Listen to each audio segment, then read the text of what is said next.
Tuesday, the 24th of September 2024. Good morning and welcome to our breakfast show. Good morning, Sierra Leone. This program always starts today with analysis and views on issues of national concern. I am your presenter, Francis Bernard. Our quote of the day is from an American musician, and it says, "Any tool is a weapon if you hold it right." Coming up in the program this morning, still on the recent building that collapsed at Shell New Road, we shall be talking to the Ministry of Lands and the Sierra Leone Institute of Engineers. The Ministry of Basic and Senior Secondary Education holds a press conference on the deadline for continuous assessment for 2024, and the Sierra Leone Grammar School kickstarts celebrations to mark their 180 years anniversary. These stories plus more are lined up in this edition of the program. You are invited to participate by sending your comments and views to the number on your screen, or you do find us on our Facebook page, Slbc TV Live.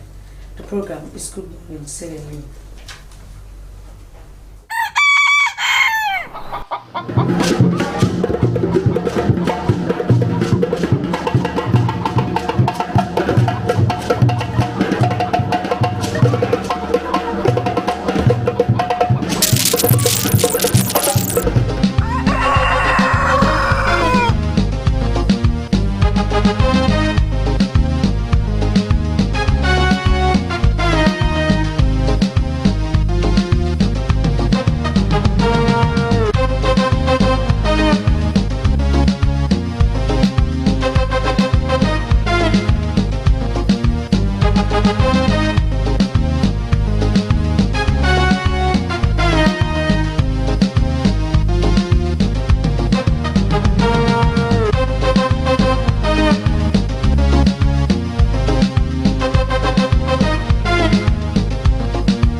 Good Morning Sierra Leone, and you are invited to participate. Send your questions and views on the issues discussed there. If they are in place, definitely the people concerned in the studio will definitely answer you. Well, for now, we usher in our guest, and we start with our first issue for today. As last week, Monday, 16th September, a 7-story building at Shell New Road, Eastern Freetown, collapsed, leaving 16 people dead and several others wounded and in critical condition. Eyewitnesses say the house collapsed because it was constructed on the main drainage along the Kisile Highway and could not withstand a heavy downpour the previous night. For days, rescuers continued to search for more survivors. The National Disaster Management Agency, NDMA, said several people had been rescued from the rubble on Shell New Road so far, but by then they said more people were under the rubble. In the studio this morning, we have stakeholders to discuss the issues surrounding disaster management, on how the Shell incident was handled, prevention of such occurrences, and the way forward.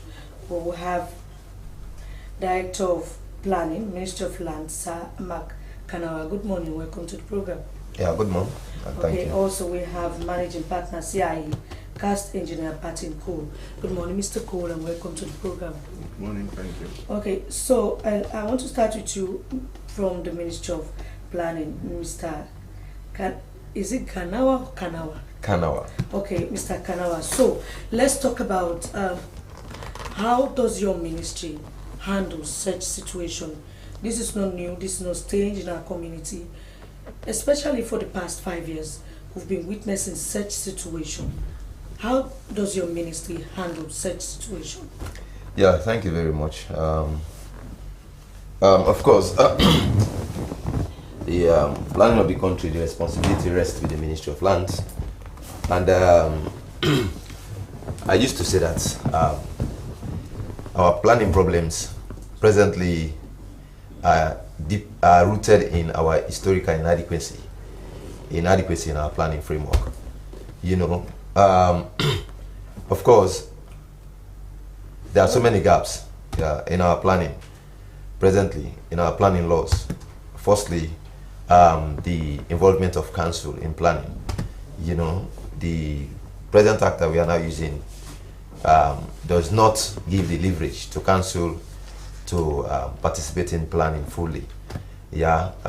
Then secondly, mechanism as to how to fund planning, because planning is a very, very expensive process, and it involves money, you know, and also it's also has it does not take cognizance of present planning trends like climate change, this disaster risk reduction. You know, these are some of the rooted problems in our planning laws presently. But as a responsible ministry, presently we are reviewing the laws, because if we want to if we want to do better planning in Sierra Leone, and we don't want to continue to see incidents like this, obviously we need to review the present law. So does that mean the laws we have now does not speak to the issues that we are facing? No, presently it does not speak to the issues that we are facing. So many a times people do blame your ministry for not being proactive, because if we are talking about planning, you should be at the front, at the center of everything to make sure that our country is well planned. But that has not been the situation. Is it because you don't have the powers, or you are just reluctant to do what you are supposed to do? No, not that we are reluctant. Presently we are working, and we are basing our planning on planning principles instead of basing our planning on master plans and structural plans, because there is no way we can manage development if we don't have the plan that speaks to the development, you know. So presently we are working on doing a master plan, because we don't have a master plan, and you work according to your plan. You know, we are using development principles, planning principles to manage development presently. So presently we are working on master plan. So what took us so long to develop this very important plan? For me, I don't know for my predecessors what took them so long. Yeah, that they did not consider such a very, very important tool. Yeah, but immediately I was called to the planning office. The first thing I think of doing was to get a structural plan that will have to manage development. Okay, I will have to leave you and go to other players to discuss this issue. But before leaving you, how long are you going to take to develop this plan? Because it's actually very urgent. We need it. Yes, we are now developing the plan, the structural plan, and we are not only developing the structural plan for the western area. We are also developing structural plans for 6 other secondary cities. How long is it going to take? By next year, June to July, we'll have got a structural plan. All right, thank you very much. Continue to stay with us. Well, he is Mr. Sir Makanawa, and he is Director of County Planning, Ministry of Lands. Well, also we have other players in the studios. Quickly, before I go to the engineer, let me go to you, Koma, because you are coming from the Freetown City Council, and you normally go around the city to collect rates from people, from house owners, and you do go to some of these places to collect taxes from them, even when the integrity of some of these buildings are under, when the integrity is a concern, yet you do collect money from them without even putting some strict measures in place so that we will not face the situation we are facing today. Thank you very much, Daphne. Good morning, Frances. Sorry. Thank you very much, Frances, and good morning to viewers out there. As a council, you know, what you rightly said, it's true, but then we have some limitation as a council. You know, we go around to collect property rates, and we've done a lot in terms of ensuring that all our properties are under our supervision, as well as where we will be able to assess them equally for people to pay their rates in the proper manner and an equal time basis. So because of that reason, when it comes to area of disaster, I believe as a council, we have been doing some collaborative efforts in terms of disaster. That is why we have created a disaster desk now. We've employed a disaster management officer at council level, and we have also brought on board a lot of other tools that can be able to prevent disaster as a council. As he was rightly saying, those tools or those departments we did not inherit them at council level as well. But like looking at the trend of things and the global issues when it comes to climate change and disaster management, we thought it fits as a council to create an office, to create a department for disaster. And we've trained and we've also employed more officers on board, apart from our environment and sanitation officer. And therefore, in the area of going around to collect our rates, we have also been able to identify buildings that are disaster risks in terms of like collapsing. And you never collect money from them? We did not collect money from them, and we advise them to move. Even as I'm talking to you, there are certain buildings at certain points that we've advised the people to evacuate. But as we all know, Sierra Leone, and especially in Freetown, people are so stubborn. So whatever normally we do, we don't have that full-time power. So we call on the disaster management team and other players so that we can all collaborate. And those that thought it fits. And even as I'm talking to you, that has been our sensitization message. If you are in the building, whether rented, whether you are the house owner, if you are within the building, especially at this time, and you know that building is risky, it's disaster prone, you have to evacuate, you have to move. Okay. And as a matter of fact, that is the point that we can reach, and we call on the institution that is responsible for their attention. Okay, now Kuma, is it true that that place was a dumping site?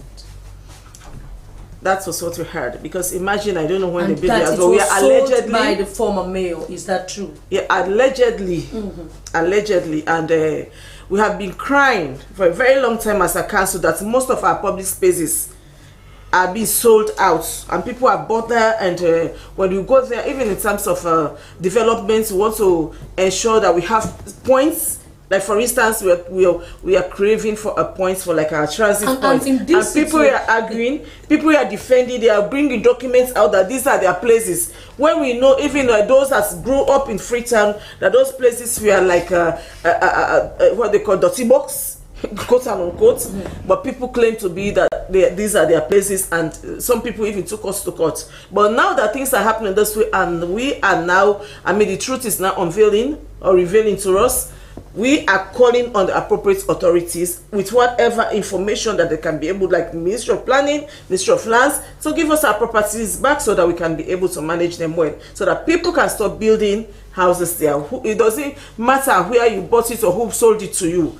If you know it's council's property, we are going to take our own line of action. You just said that you were crying. You are crying because you are still crying. We are still for some of your public space. So this is an irony that it's been alleged that this space that you've been crying for, one of the places, was sold by your former mayor. That's gonna be far from truth, because we are not saying that authorities empowered by them, we are not doing such thing, because we even have instances that people allege that even former councillors or councillors we are doing likewise. So we cannot say it's not true. We are still on investigation. But then we come back to the fact that who issued the plan. Because if you know that this place was a dustbin, or a place, a waterway, or what we call it's not good for building. And before you build your house, I think technical people has to come on board, like the engineers, the land Ministry of Lands has to like do their own thing. Okay. So at the end of the day, if they know that this was a place that is not meant for building, even if you bought it or they sold it to you, I don't think it's advisable. They should advise them to build there. Okay. That is why we are still crying that they give us, we want that inclusiveness so that we can be able to work together and protect our people. All right, Kuma, continue to stay with us. She is Kuma Hassan Kamara, and she's coming from the Freetown City Council. Well, still with us in the studio, we have engineer Batin Cole, and he's coming from a professional organization, even though he's here representing his own institution. Now, engineer, this is not new in Sierra Leone. We've had, I don't know what's the name of this engineer, when we had the issue at Motome, he was all over the place saying there were signs that that place was a disaster waiting.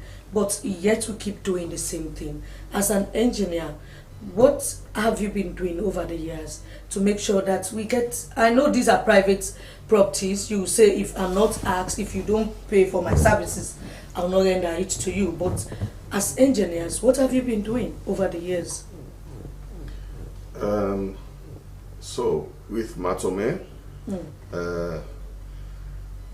he's aware there was a region marked as the green belt, and it was identified that building shouldn't go beyond, and that mark was moved twice by your predecessor because there was a lot of pressure from politicians, from people in public service, and when I have some sympathy for them, when you start getting calls from people who authorize your payments, etc., do this, it's very difficult to resist it. So that was moved twice, and they went into the green zone, which they were not supposed to. That has nothing to do with the engineering. I said downstairs just now, there's a lot of greed involved in what is happening. Yes, the Ministry of Lands are supposed to stop you if you're building on a waterway. They're supposed to stop you if you're doing something that is dangerous to you.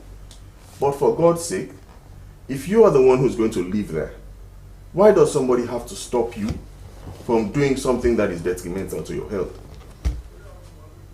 You asked what we've done. I did a write-up on Facebook and WhatsApp that is going around highlighting the steps you should take before you build. Somebody attacked me. I don't know the person. Somebody sent me a message. Oh, this person is being too theoretical. This is not the way Sierra Leone operates, etc., etc. Again, this is the attitude. We know that this is the right thing to do. We were downstairs just now talking about education. People using 1 PIN code for 20 kids. It is greed. Do the right thing. If your child fails, repeat. If you're not supposed to build here, don't build there. Why does somebody have to run after us to do the right thing? So, Mr. Cole, quickly, what's the relationship, if at all there is any, between your institution and that of the Ministry of Lands, particularly that department? So, Engineer Kanawa is a member of the Sierra Leone Institution of Engineers. Engineers. Oh, he's also an engineer? Yes. Okay. And I believe you're also a corporate member, so a member of course, of course. So we have engineers everywhere. But again, as I said, the issue lies with the fact that we have systemic failures in Sierra Leone. When these things happen, people ask, where are the engineers? Where is the Ministry of Lands? Where is FCC? Let us say all of us are doing our duty. You arrest somebody, you take them to court. You go to court, you take 3 years. By that time, he's finished the house. What do? You arrest somebody, you go to police. Police tell you, I'm sorry, I cannot do anything about this man. Maybe he's related to somebody in power. What do? These are problems that our society faces. This is not something that can be solved in isolation. And all of us, we have to work together to make sure that these things don't happen. And the sad part for me, as you said, is that it happened in 2017, was it? 2016? The mudslide. We pledged to make changes. After a couple of weeks, after a couple of months, the issue goes away. We forget about it. So us, the professionals, we have to work together to try to see how we can improve the construction industry, the regulation industry, the environmental industry, so that these things stop happening. And I can tell you, this one that happened now, it's going to continue to happen. You see houses everywhere. You see people living in houses where the beams are exposed. You have steel rods exposed everywhere. You have it's failing. You are living there. You have been told, leave this place, but you still continue to live there. Okay, engineer, so, excuse me, so what do you think should be done? Because I read your piece on social media, and you actually outlined some of the things that we should do if you want to get yourself a very decent house, or you want to put up a good structure. So what do we do? What do we do in this situation? Because somebody came here the other day talking about environment. I think it was on this same issue, saying that they are blaming government. Yes, government, they have their own issues, but what about you? What's wrong with that issue of safety first? So that's what I'm saying. We are responsible for our safety. So that thing that I outlined, I'm hoping that when the ministry, because the ministry is doing a review now, I'm hoping that they will include all of this for their building permit processes. So that before you get a building permit, you're supposed to have fulfilled all of these. One thing I need to outline to Sierra Leoneans today is this. Freetown is built, the substructure of Freetown is mostly igneous rock, what we in Sierra Leone call ironstone. So igneous rock has the highest bearing capacity of any soil in the world. That means that we have been able to build without problems. But Freetown is congested, so we are now moving to areas that are in waterways, that are in swamps. That soil is completely different from what exists in the rest of Freetown. So yes, you will still have a layer of igneous rock under, but what we call the overburden, which is the soil on top of the rock, if you go to hills, you will see the rock is exposed. That's why you see some mountains, they are all rock. That same rock exists all under Freetown, but it's covered by soil. So when you go to some of these areas, you have soil that is so thick. You have soil, for example, in swamps, swamps are made up of dead remains. Animals died there, trees died there, and they have decomposed. That is soil that is not suitable for the normal type of foundation. It is the same thing with hills. When you go up to the hill, you have a danger that your building can slide because you are building against the exposed rock. So you have to put in pins or something that will hold your building in place. You need a professional to do this for you. The problem we have is that because we have been building in Freetown with no issues, because we were building on flat land, in areas that were basically safe, and we were also building houses that were not more than 3 floors, we could get away with doing all sorts of things. Now we are moving to 5, 6, 7-story buildings.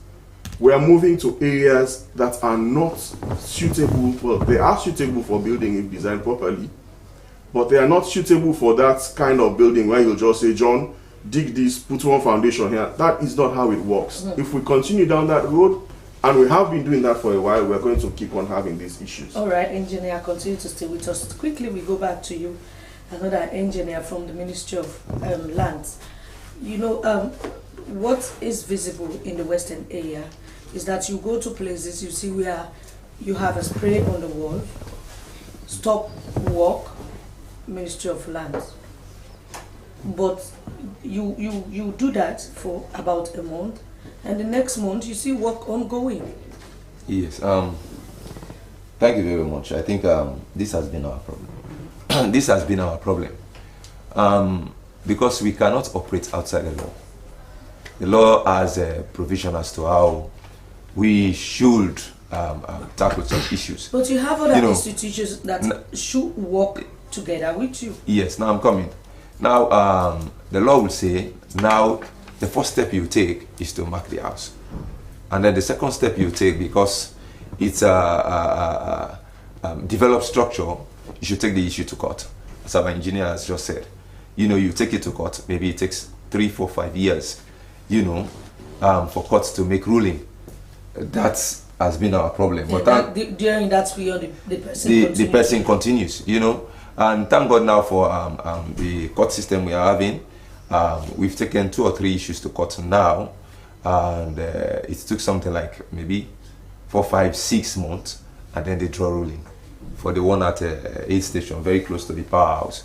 There was somebody building under the high tension cable. We went there and we marked the house. We stopped the person.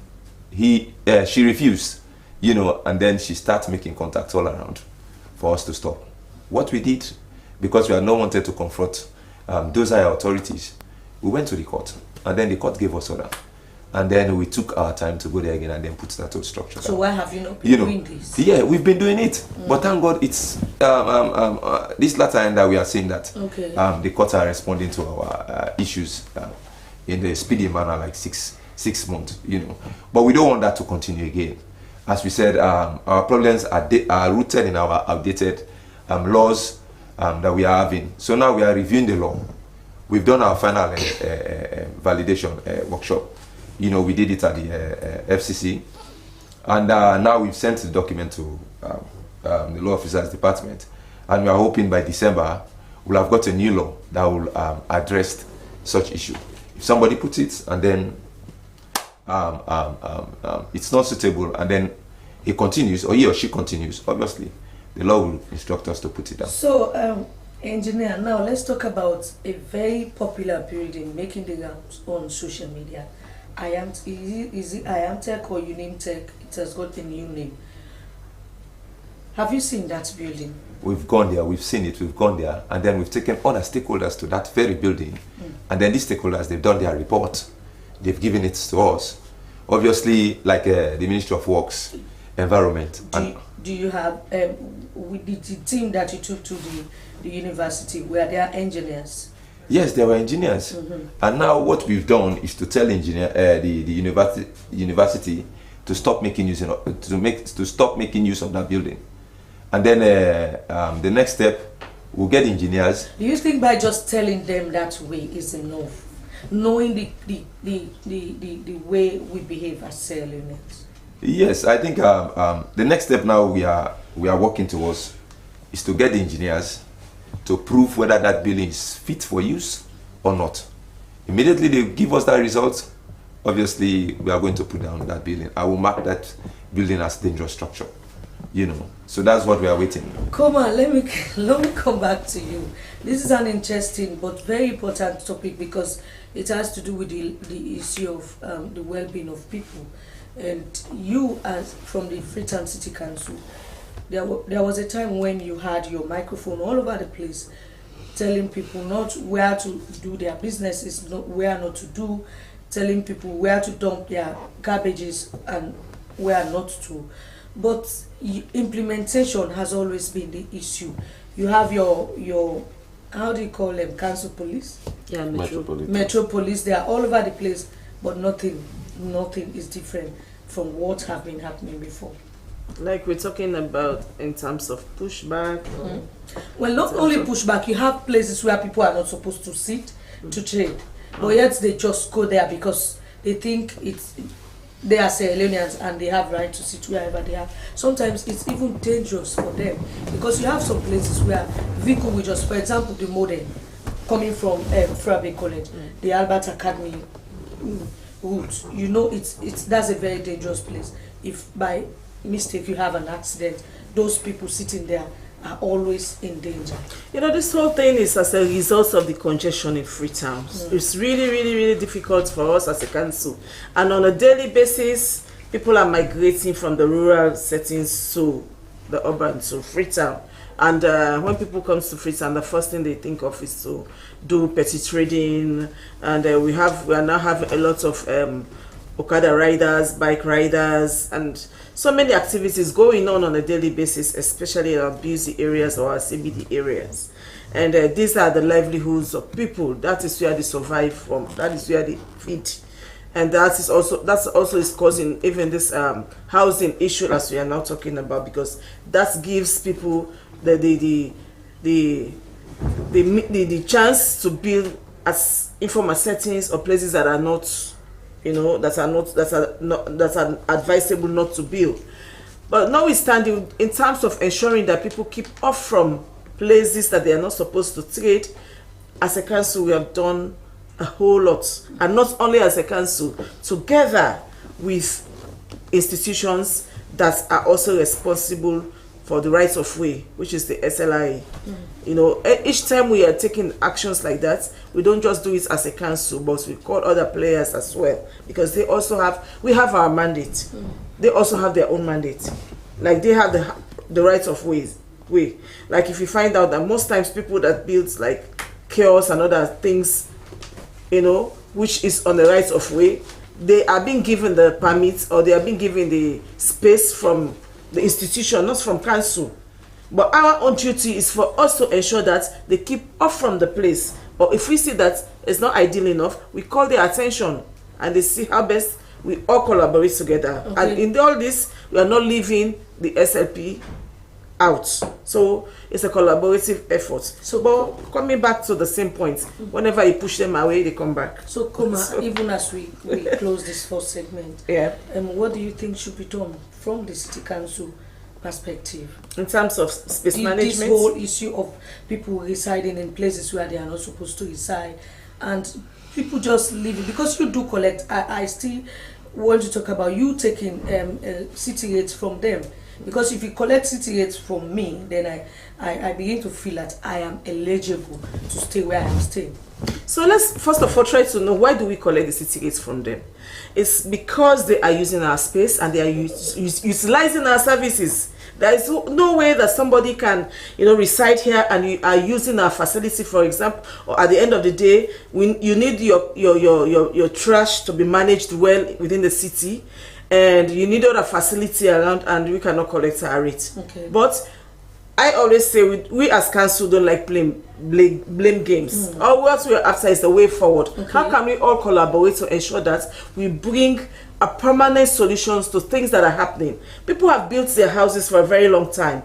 Maybe, probably even before the inception of our worship, the mayor, even Akisoya, or even other former mayors, they have got their spaces, they have built their houses. It's only because now as a council we are finding that we are proving it, that because of the climate change, because of the disaster management, because of people are cutting down trees, because people are building where they are not supposed to build, at the end of the day we have the silt coming to block the drainages, the waterways, which causes why you should be proactive. That is why we have a lot of these issues. Okay. So we are like the whistleblowers, and we also always point out to institutions. We let them know that this is risky for our people, this is not supposed to be done, and how can we all come together. So it's not a one-man show. Thank you, Koma. We'll definitely continue to get you here to tell us more.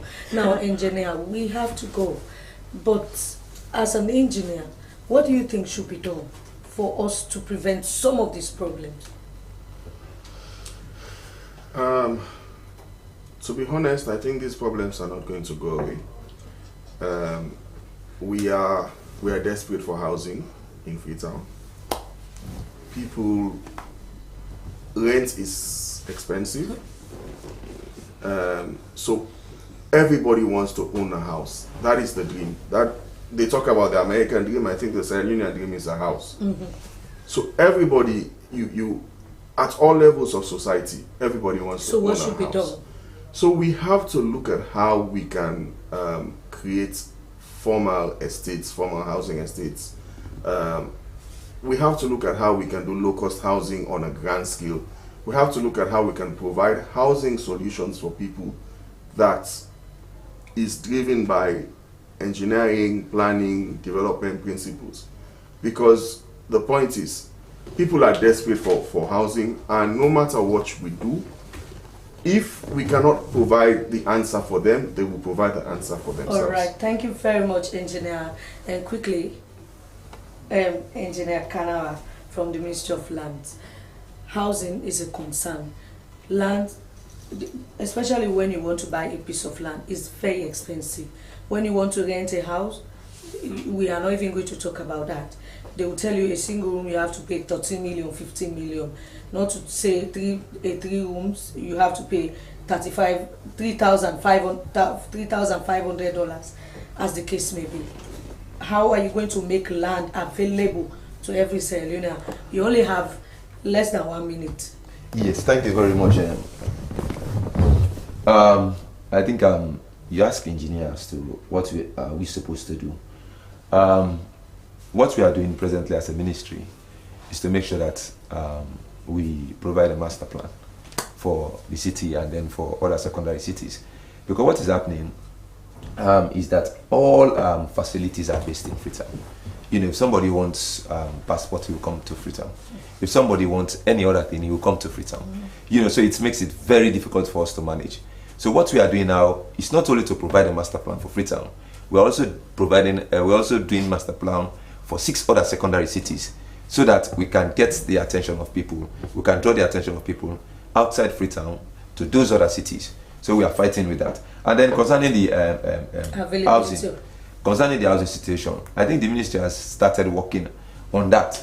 I want to believe you know about the TAF project at the peninsula presently. So because I'm a victim of one, how was it called? What city? What's Millennium? No, what's the name of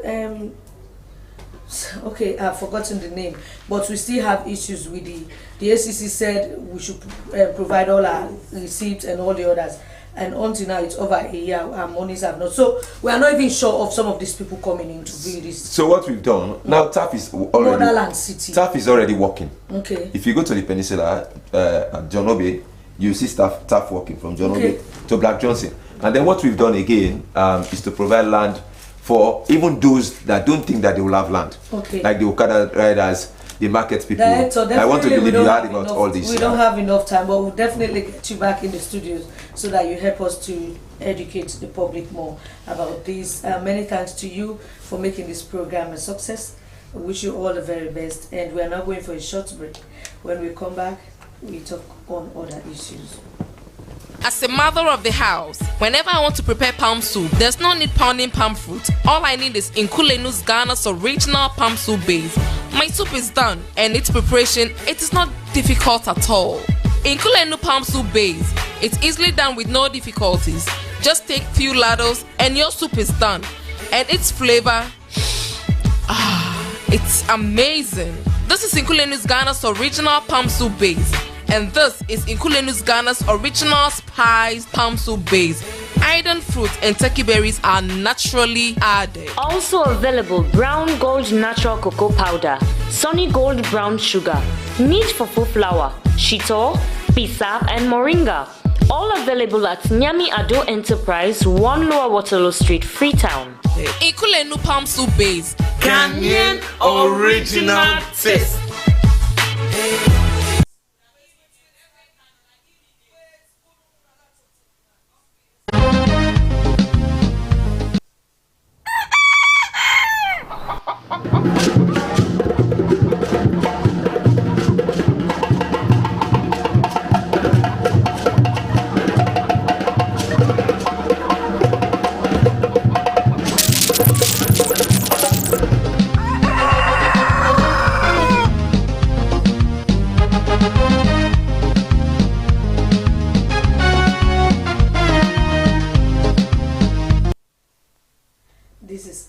Sierra Leone, and you are invited to participate by sending your comments to the number on your screen, or you follow us on our Facebook page, Slbc TV Live. We now go to another issue. The Minister of Basic and Senior Secondary Education yesterday, 23rd September 2024, hosted a press conference at its conference room, New England Vale.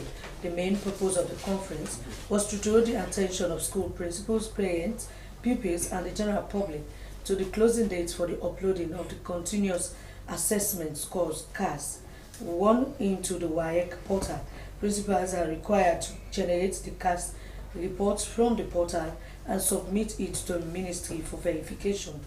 Schools found to have uploaded unapproved candidates will face sanctions, and their records will be forwarded to WAEC, resulting in the removal of those candidates' record. For more on this, we have in the studios Communications Officer, MBSSC, Augustine Bami Anthony. Good morning. Hey, you're smiling. Good morning. Good morning. Welcome to the program. Good morning.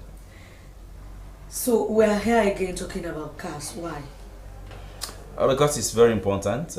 CAS is a prerequisite for the government exams, government-wise exams. CAS is so essential that without it, you can't be eligible to write the government exams. We are suffering right now because we didn't do it well last year.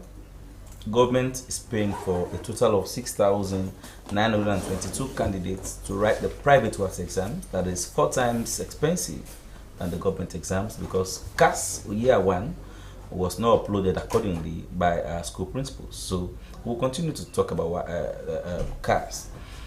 Probably the foundation people need to understand is, before now, government WASC requires that you submit your continuous assessment after the exams were taken. So principals had the largesse, the liberty to manufacture grades of that is called continuous assessment and fall to WAEC even after the exams. So for example, a year or two, we had over 240,000 candidates that wrote WASC exam just 1 year, because they were going unverified. And, so a lot of people were coming out from outside the school system to write the exams. They would just manufacture cast grades for them and then forward it to WAEC. Of course, also we had challenges. The government will pay for them. Government was paying for them. We also had challenges with the early results. Release of the results, because the cast will have to take a very long time by these school principals. But now, WAEC International is saying we have to track accountability.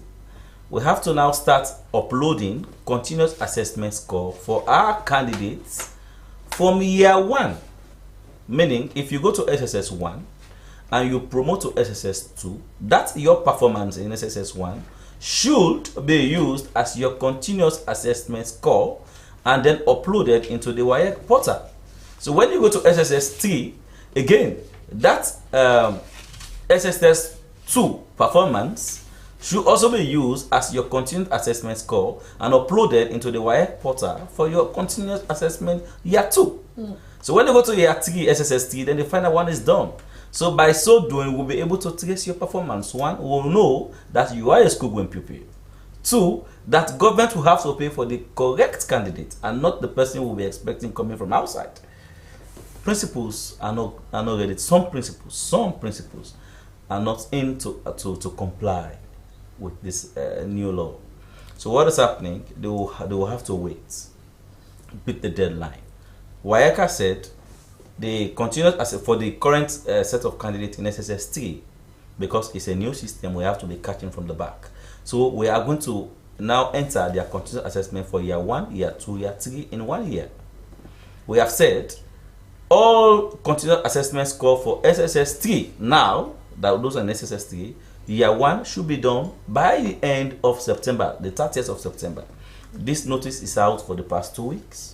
It is not something that has to take a whole deal of job to do, because you have your candidates in your school. You have the pupils who have them been promoted to the next class. You have their results. Upload their continuous assessment into the portal. Of a school, from a school over 700, only 60 schools have complied, and we have just 6 days to go.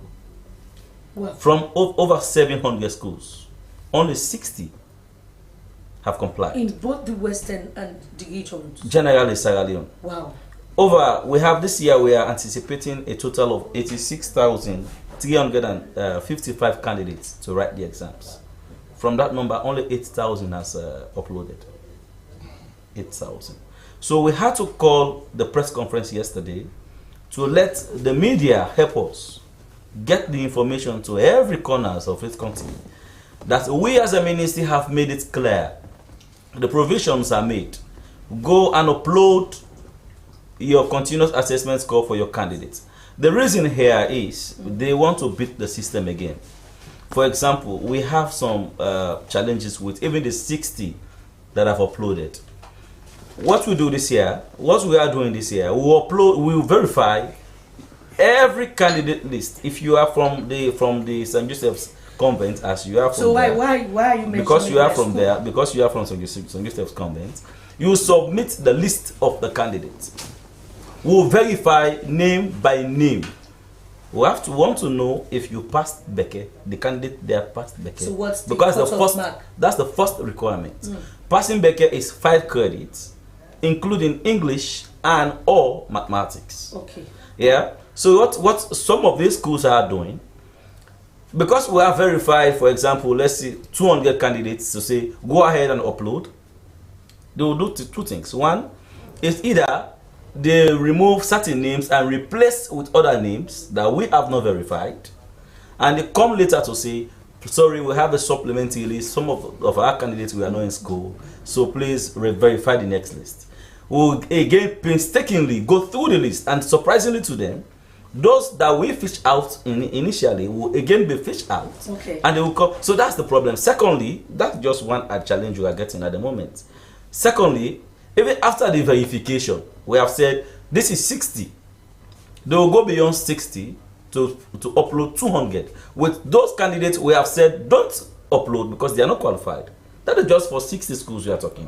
And we are talking of over 700 schools. Okay. So we called this press conference yesterday to let the public know, because that was the situation in the last exams, that politicians, So this is the 24th some politicians told him to say, government has, or Ministry of Basic and Senior Secondary Education, have left behind over 150 candidates without writing the exams. Okay. So we want to prevent this from happening. Right, that's why we're doing continue that. to stay with us. He is Anthony Augustine Bami Antonia from the MBSSE.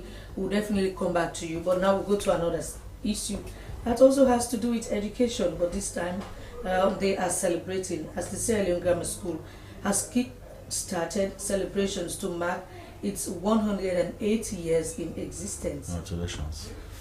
The Sierra Leone Grammar School was founded on the 25th of March 1845 in Freetown, Sierra Leone, Sierra Leone, by the Church Mission Society (CMS), and at first was called the CMS Grammar School. It was the first secondary educational institution for West Africans with a European curriculum. Many of the administrators and professionals of British West Africa were educated at the Sierra Leone Grammar School. Well, in the studio this morning we have Reverend Canon Terence Goba, and he is the chairman of the 180 years committee. Good morning, Reverend, and congratulations. Indeed, thank you very much. It's a milestone. Yes. Thank you very much. We are gratified that we are part of this one. So normally, when people come here for celebrations, I'll ask them, what is it to celebrate? But with the grammar school, I don't think we need to ask. Indeed. In fact, the theme for this celebration is we are celebrating excellence, because since our inception to date, it's about excellence and quality. So I'm going to take you a little bit away from that celebration, Okay, to talk about something very important. And the last time I had my colleague here whose son was attending the Sierra Leone Grammar School, and he was a victim of what he is saying now. He wasn't able to take that exam because his CAS was not uploaded. So this is very important. How do you work with your schools? I know you have an organization where you have XPPs. How do you work with these schools so that they do the right thing and that the kids will not suffer? I think you see, the problem here is the stakeholders that deals with some of these things. I'm not too sure if grammar school has found itself normally in this kind of situation, but when people don't up their games generally, then the school becomes affected. And we know, having the legendary Mr. Akwan the Lashite, you understand. And when we're dealing with O levels, WAEC in those days, grammar school always, is one of the best. And up to when this WASC and Beke came in, who are being used as example for other schools. It's unfortunate that we're finding ourselves in this kind of mess. But unfortunately or fortunately, this is one of our discussions that the grammar school is having. I think we're having serious discussion amongst ourselves that I don't know if we're going down this road again after 180. We're totally not going down with this road. We're a little bit fatigued and frustrated about the educational system and how things go. Yes, and that's one serious. In fact, for this academic year, those of us who are familiar, we've cut that. There are 5 from 1s. Now we've shrink it down to 4, because we want better students, obviously, that can be easily managed. And we are having serious discussion whether we want to take the WASC.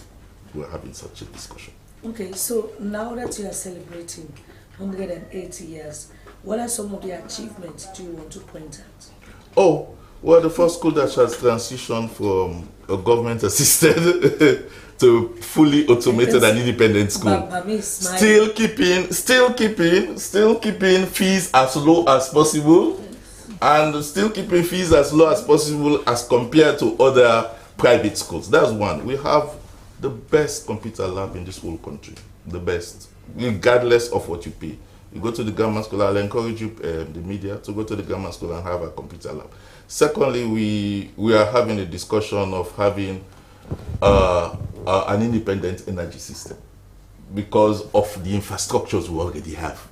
We cannot depend on EDSA. So we are having an independent energy system, and these were all the things we're gonna launch during the course of, so people could see. That's the level of education. I mean, that's what quality is all about. That's what quality is all about. So you must have activities lined up to mark this celebration. We do. Do you want to take us through? Let me just give you highlights. Okay. On Saturday, the 20th, we're going to launch the celebration itself. And we'll be having in our midst the acting Chief Justice to help us out. Mr. Masale, who is at Economic Development, is going to do the launch. So, and everybody will be there. Obviously, I'll be there. That's for September. October, October is free. On November, it's a traditional dinner and dance. Then in December, obviously, it's tight, so we'll keep that free. We'll go to January. January will be for the first time again in the whole country, we'll be in McKinney.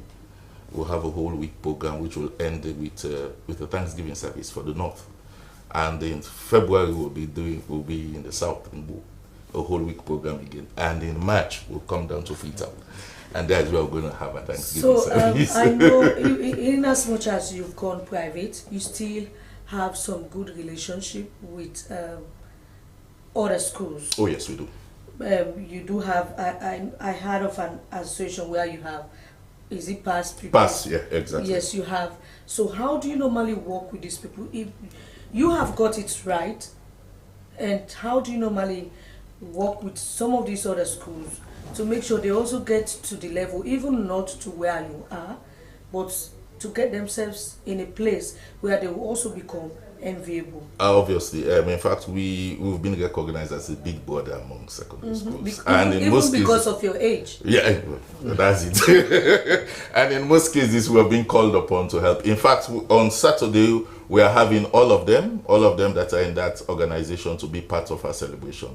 And all of them are going to unveil, because just 180 unique unveilers. And each of those schools are one of them. Yeah, so they're going to see how we do this. We are not in competition with anybody. What we're doing, we're setting the mark, setting the bar. So those coming after us, to get at 180 is going to be very long. So when they get there, they will see how it was done, and so they will take it up from there. So you just said you guys are thinking of whether to take the WASP or not. Yeah, we are having serious discussion on that. Oh yes, because the educational sphere is a little bit messy. It's a little bit messy, and I think some of us with good integrity and good intentions have been basically wiped out from the space. And now what we see is that integrity has just blotted its way out of the whole system. And then now we will notice what we are happy about, that our boys take these exams and they do pass, and for us that is fine. And when they present their 1 and their 2s at university, at least we could see ability matches the grade as compared to what we have now. For us, that is fine. But having seen at world what is happening now, I think sincerely we're having serious discussion of having alternative public exams. All right, thank you very much. Continue to stay with us. We go to you quickly, Bami. So now that you've not got the required number, those who are supposed to be in the system, they are not there. What is the way forward? Calling on principals, calling on school authorities. You only have from now to September. Yes, ending 30th. Yeah, so we're calling on principals to up the game, as the man from the grammar school is saying, that they need to up the game. Yes, integrity is a concern, but we are calling on them to at least go back to that level of integrity, because it pays. We want these things can be done in less than 2 hours. If you really are ready, if you're the kind of principal That is what it's sought. It's 2 hours is enough. You have the keys, you have all the grades, you have all their performances. It is about going to the internet and upload. 2 hours is enough, and you are okay. So even when you have a day is even enough for you. We are talking of a week to go. This is about since the 20th. Is there a possibility for you to extend the time? I will not be talking about extension of time because you know the back and forth we will be having with WAEC. All the time we say extend the time. All the time is more time for the week for the portal to be opened. So it's not even good for our integrity as well as a ministry. Remember, Sierra Leone is having the chairman and the vice chairman for WAEC International. We are supposed to be setting the pace. We are not supposed to be begging for more time. So integrity is the more reason why you should up your game, because you just had one of the best schools. They are thinking of not taking WASP, which is not good. Okay, so that's going to be a private discussion, but I know you guys. I want to say that we want to have more alumni associations to be supporting their schools. The German school is talking about going independent on grade. That is a very good thing to hear. So we have also seen other schools building huge structures for like the St. Joseph's Convent, you know, to at least go to single shift system. We've seen the St. Edward's doing same. So I think the awareness of the Boys High School, the awareness itself with alumni association is something scintillating, and we want to see the independent grid at the grammar school. Going for WASC, for going out or opting out for WASC exams, well, it's a discussion they have to do. It's going to be a free evolution. But I want to caution that if you want to have a change in society, you have to really stay and have a change. Because if you want to go because it is messy, then you people of integrity will be leaving those without integrity in the messy situation. It becomes messier. So I think we need you to come on board, remain on board, and change the system to carry out at the grammar. So Reverend, you've just heard from Bami. It's good. It's good. You should stay and effect the change. How much influence can we make? We've got 700 school survey, as just said. We are just one out of the 700. How much influence? Can be the cornerstone. There are people who are paid to get their job done, and that is not going to be conditioned on somebody's life in terms of education. That is the point. We as a school, we have a responsibility to our pupils, you see, and that responsibility will take to the highest esteem. In fact, we are starting our celebration because we're waiting for schools to start. That's why we're now starting, because now the kids are back in school. The celebration is meant for the boys there in the school. It's not for old boys. It's for them to take that tradition, that heritage to another level. So if we have a responsibility for our kids, for those at the ministry should have a responsibility for the nation.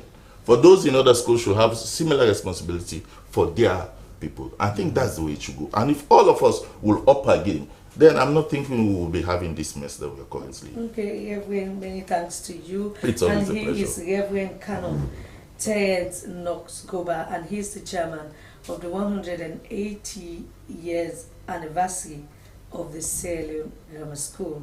Congratulations to all Regentonians, even as you await these wonderful celebrations. I mean, we have to go to your teachers.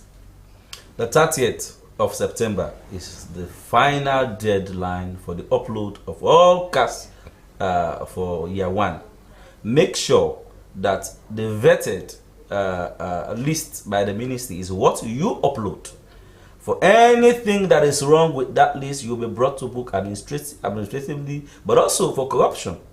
We have said it is clear. If we see you have 200 PPs qualified in your school, make sure those names on that list of 200 are those that you upload the continuous assessment for.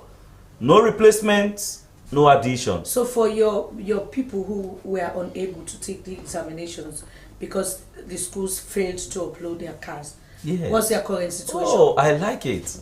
Yes, we had over 6,000. Let me give you the figure. 6,922 candidates that government decided to pay for private WASC. That is unprecedented. It has never happened. Because they were unable to take it. Because of the same cars, the same continuous assessment. Now we gave them the free will to go upload their information into the WAEC portal for the exams. With all the extensions, out of the 6,900 plus, only 4,000 showed up. 2,000 deficit. Yet we understood that some people had to go private, pay for themselves. Some people opted out of the system, but 2,000 didn't show up. We are able to have over 4,000 that showed up and registered for the exams. And we want to let the public know that government provided the opportunity, but they opted out for another thing. So is this not another situation where we see people, you paying for them for the other? No, we are not. Government is not ready to pay for that because government is paying for the government's. All right, thank you very much. He is Augustine Bami Anthony, and he is from the Ministry of Basic and Senior Secondary Education. Many thanks to my guest for being part of the program, and a special thanks to my producer Daphne Zainab Kamara for putting this program together. On behalf of all of us at Broadcasting House, I am Frances Barnard, and before we close, a quick reminder of our quote of the day, which says, "Any tool is a weapon if you hold it right." Till we meet tomorrow, good morning, Sierra Leone. Return. Goodbye.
The OKNP landscape is more rich in biodiversity.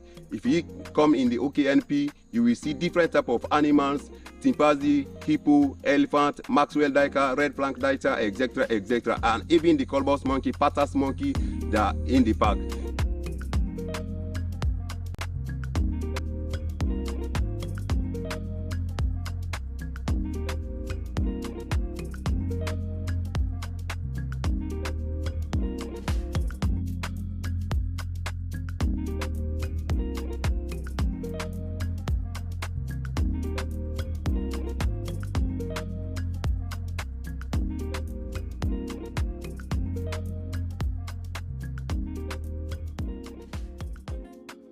We're here this morning with the Wabile Eco Guards, with Dr. Moses, Amara, Emmanuel, and Dr. Rosa, doing the camera trap practicals and also how to do reference video making.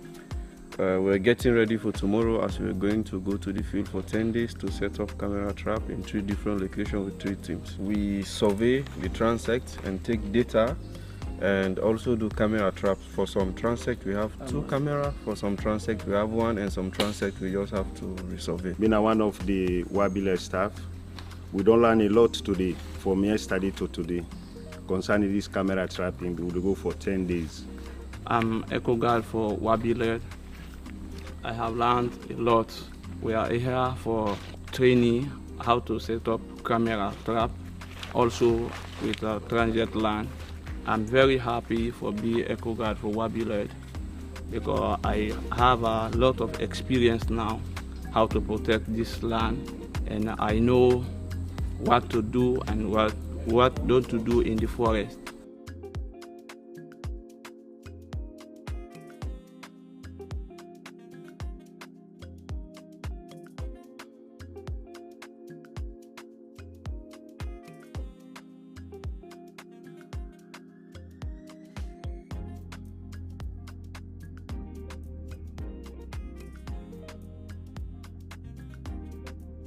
due to the intervention of many projects like ECOD, Wabile, OKKPS, then we have started seeing some changes. So I think the community members also really appreciate the work of those projects that are bringing development in their chiefdoms in the name of protecting this particular conservation area, which also the community members are now ready full force to support those projects to see how best they can achieve their goal.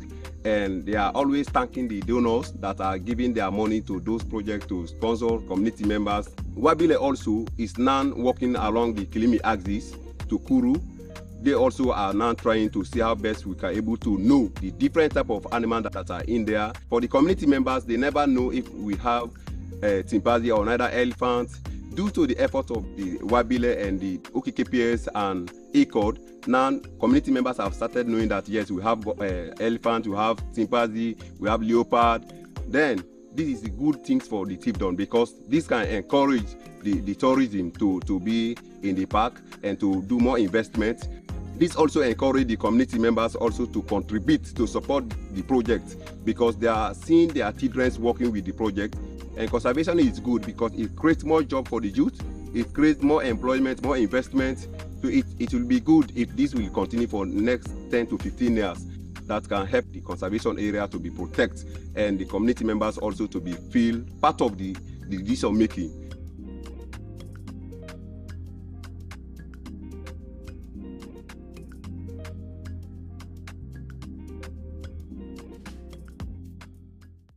You ready for the Zoom meeting today with the investor then? Yes, boss. I'm ready for the meeting today. And I don't download all the reports they sent to me on the internet. Make sure so you get super connection because I don't want one problem during the meeting. Everything is okay. Everything is fine. Counting on you even though we're not in the same office. I will be with you every step of the way.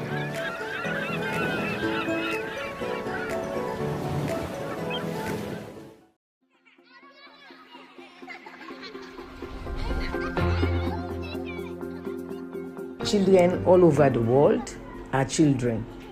They have their rights and their right to education. Everybody likes pawpaw.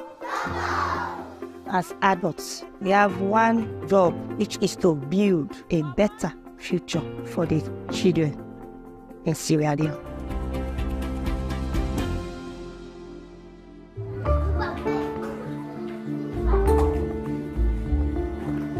The method of the Play Lab model, they help the pikin them. They learn faster through the cognitive development of a child. So today we are going to learn about rhyme, That they gain knowledge and they develop their learning skills. Before they can. Then before they can implement this Play Lab, we involve the community. We ask them for advice. Say how we will build this Play Lab, where it will find the way how the community, the environment there, then so they can check how the Play Lab there. What they did at this Play Lab, they don't record, they don't come back to school because of this Play Lab. So the Play Lab is very much important. The community now contributes to this Play Lab. We get artists there, we get people there with their own material, has their own cow sticks, bottles. Then we community artists there.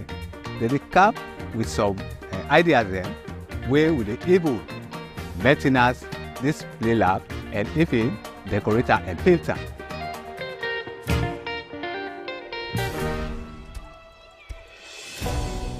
We are interested in the Play Lab model because BRAC has worked in Bangladesh over the years in education. We have witnessed it because we visited Bangladesh and we see how the children have developed in the foundational level. So it is necessary for us to have contacts with BRAC so that we can improve our educational system. As a Play Lab leader, we receive a lot of skills development and training. For example, we are taught to implement local songs, rhymes and stories in the curriculum where they make the pikin to be active in their thinking or in their learning. It resonates with the children's perception. It teach them something whether they understand.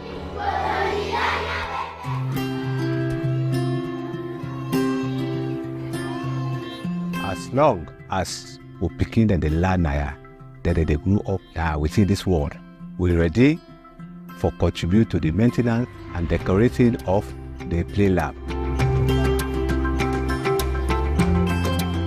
The future for tomorrow, how the future will become, it will be strong for the picking and see where they will be so.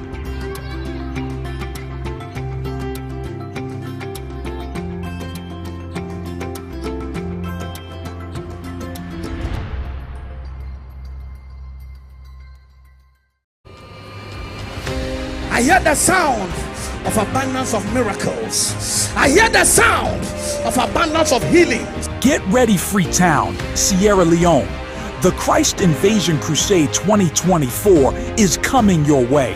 Freetown, get excited because for the first time ever, we welcome Apostle Dr. Seth Amoa Boateng from the USA for Christ Invasion Crusade 2024.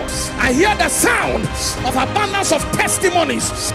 SAB Ministries, in alliance with a special group of local ministers and churches in Freetown, Sierra Leone, invite you to Christ Invasion Crusade 2024. This is a monumental event you don't want to miss. It is starting from September 25th to 27th. Come and experience the power of God like never before under the theme, Jesus the Burden Lifter. Mornings will feature empowerment sessions from 9:30 a.m. to 12 p.m. And in the evenings, join us at 6 p.m. for the Christ Invasion Miracle Encounter, where miracles, signs, and wonders await. Invite your friends and family and join us at Zion Praise Tabernacle for a time of miracles, breakthroughs, and transformation. Ministering in worship are anointed worshipers such as Melinda Tucker, Isaiah Calker, Delight Kana, and many more.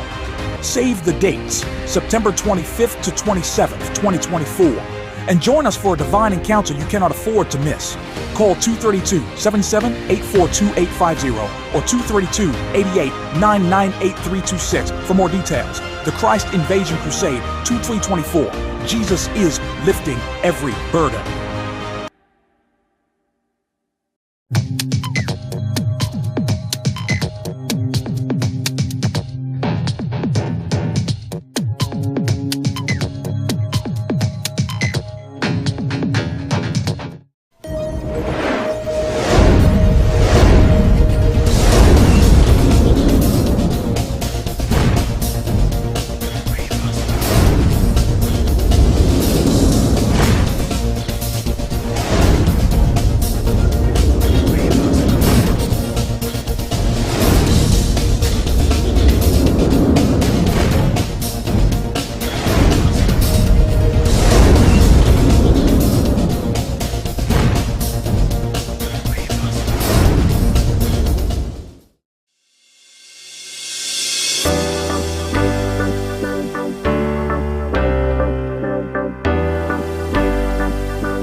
We are the national broadcaster, and I am Sulaiman Baba Toure, a reporter and presenter at the SLBC.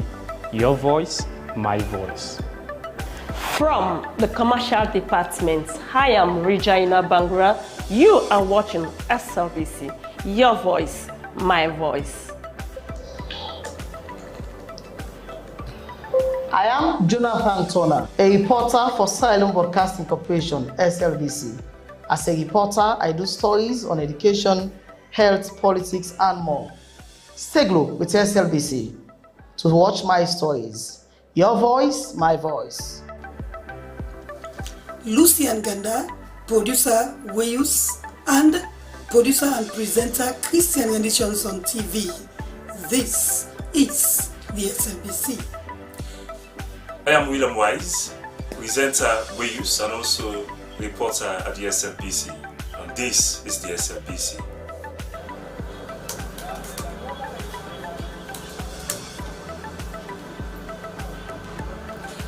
I am Salma Tabak, television executive producer. I produce programs on both radio and television. I'm a news anchor, a presenter, an announcer on radio. I enjoy what I do because I serve a public service broadcaster. It's a pleasure to work with the SLBC. I am Tilly Koma, Head of News and Current Affairs Unit, Sierra Leone Broadcasting Corporation. Our news hour now covers several segments. We have entertainment, business, weather, sports, ferry schedule, and human interest stories, not forgetting politics.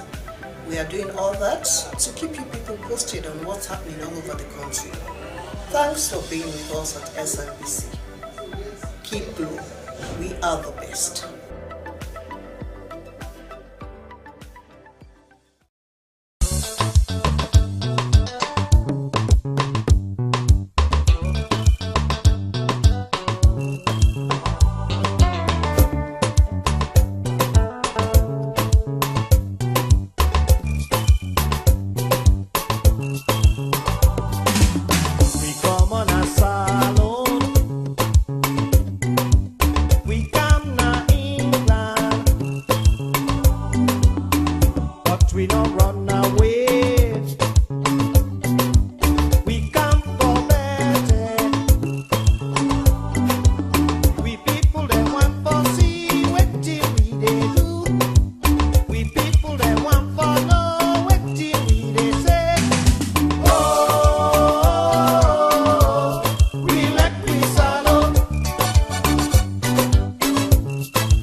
Life no go ever sweet without that thing what we call love.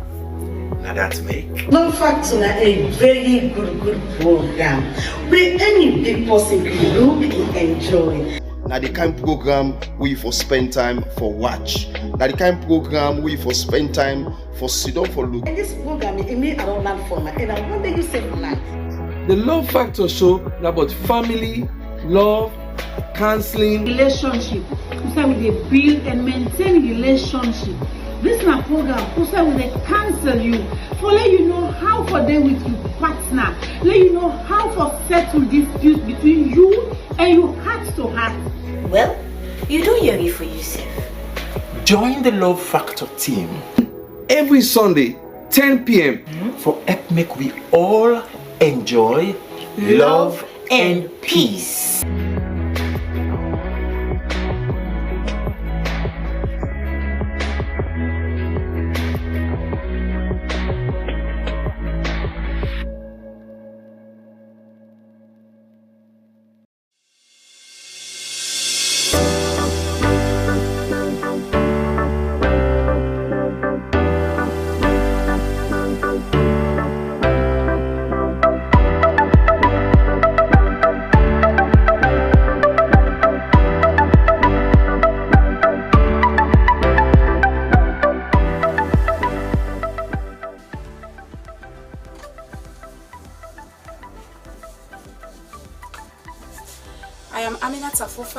A reporter, a presenter, and an anchor for the SLBC.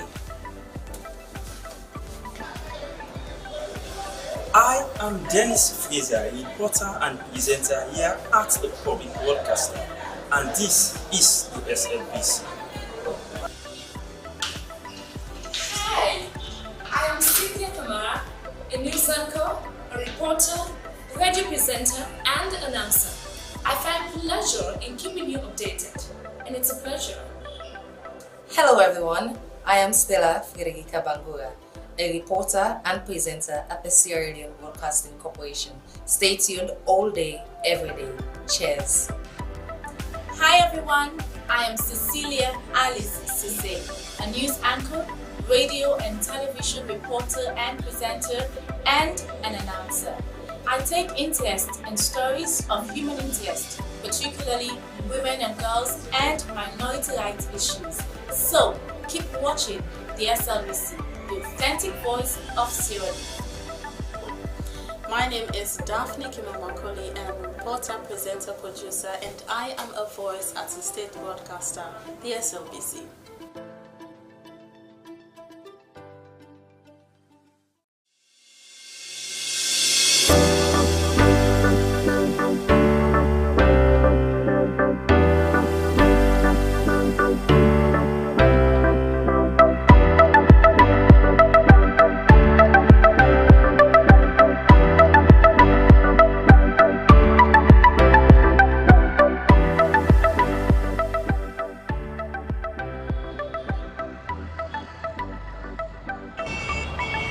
My name is Samuel Bangwa, a camera operator at SLBC. I always capture the scene you see on TV. So stay glued to the public broadcaster. My name is Samuel Kabia, a news anchor and sports producer at SLBC. Hello, I am Esther Maisama, reporter and presenter of SLBC Sport. I am Princess Gibson, executive producer, radio, gatekeeping, radio content, producer, public squire, your program that brings you conversation on topical issues, and also presents our breakfast show, Good Morning Sierra Leone. Hello, my name is Daphne Zainab Kamara. I am a television producer at the SLBC. I also read the news on television and present the podium on television too. I also announce on radio. Stay tuned to the SLBC. Providing authentic information has been one of the pillars that SLBC relies on. I am Mohamed Simbiko Omar, a reporter who has developed insatiable appetite for human interest stories. Continue to stay with Sierra Leone Broadcasting Corporation for your best in broadcast journalism. As a public broadcaster, we believe in giving out objective stories, and your interest is our concern. I am Moses Sile Conte, a reporter at the Sierra Leone Broadcasting Corporation. Stay tuned.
Tired of watching or listening to uninteresting television channels?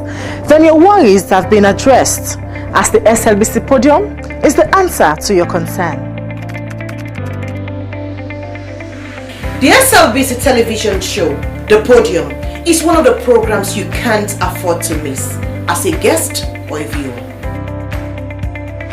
Oh yes, Podium is a show where the mighty and the low will like to sit, because it is a trusted medium to channel your views, concerns and aspirations for Sierra Leone and other happenings around the globe.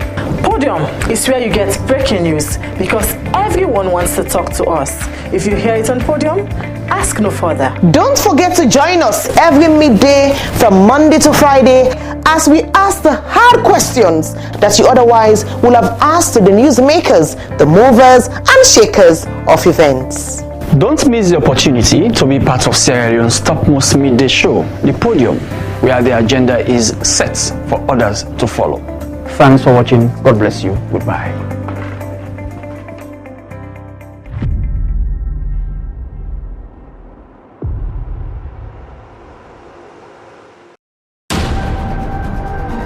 Sierra Leone is a country on a new path, a new path of development, a new direction. As we awaken to a new sense of patriotism and pride as Sierra Leoneans, the SLBC brings together enlightened senior citizens with much experience to help steer Sierra Leoneans on the path of a defined course of pride and consciousness, a constructive nationalism. So, join the SLBC for the program Constructive Nationalism. Come and let's build Sierra Leone every Saturday at 3 p.m. on the SLBC. Constructive Nationalism on the SLBC.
Everyone, everywhere.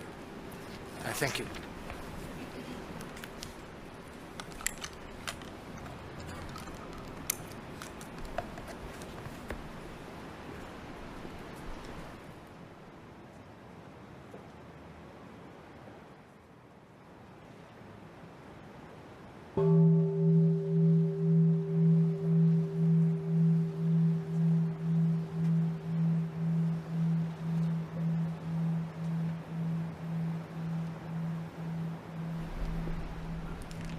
I thank the President of the General Assembly, and I wish to thank you all who joined us remotely this morning for this annual tradition that honors the fundamental aspiration of people everywhere, the pursuit of peace. Let's remember what the Secretary General just said. Let us wage peace. Thank you all. Take care.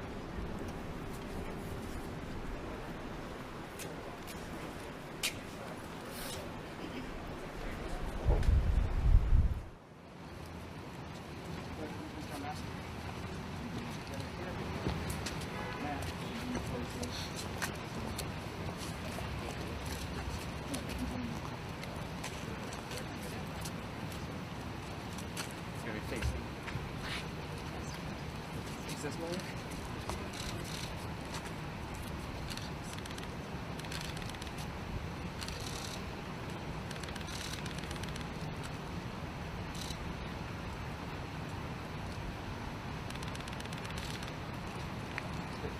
very much.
Nine President of the General Assembly, Your Excellency Antonio Guterres, UN Secretary General, Excellencies, Your Excellency Olaf Scholz, Chancellor of the Federal Republic of Germany, Representative of the Youth, distinguished delegates.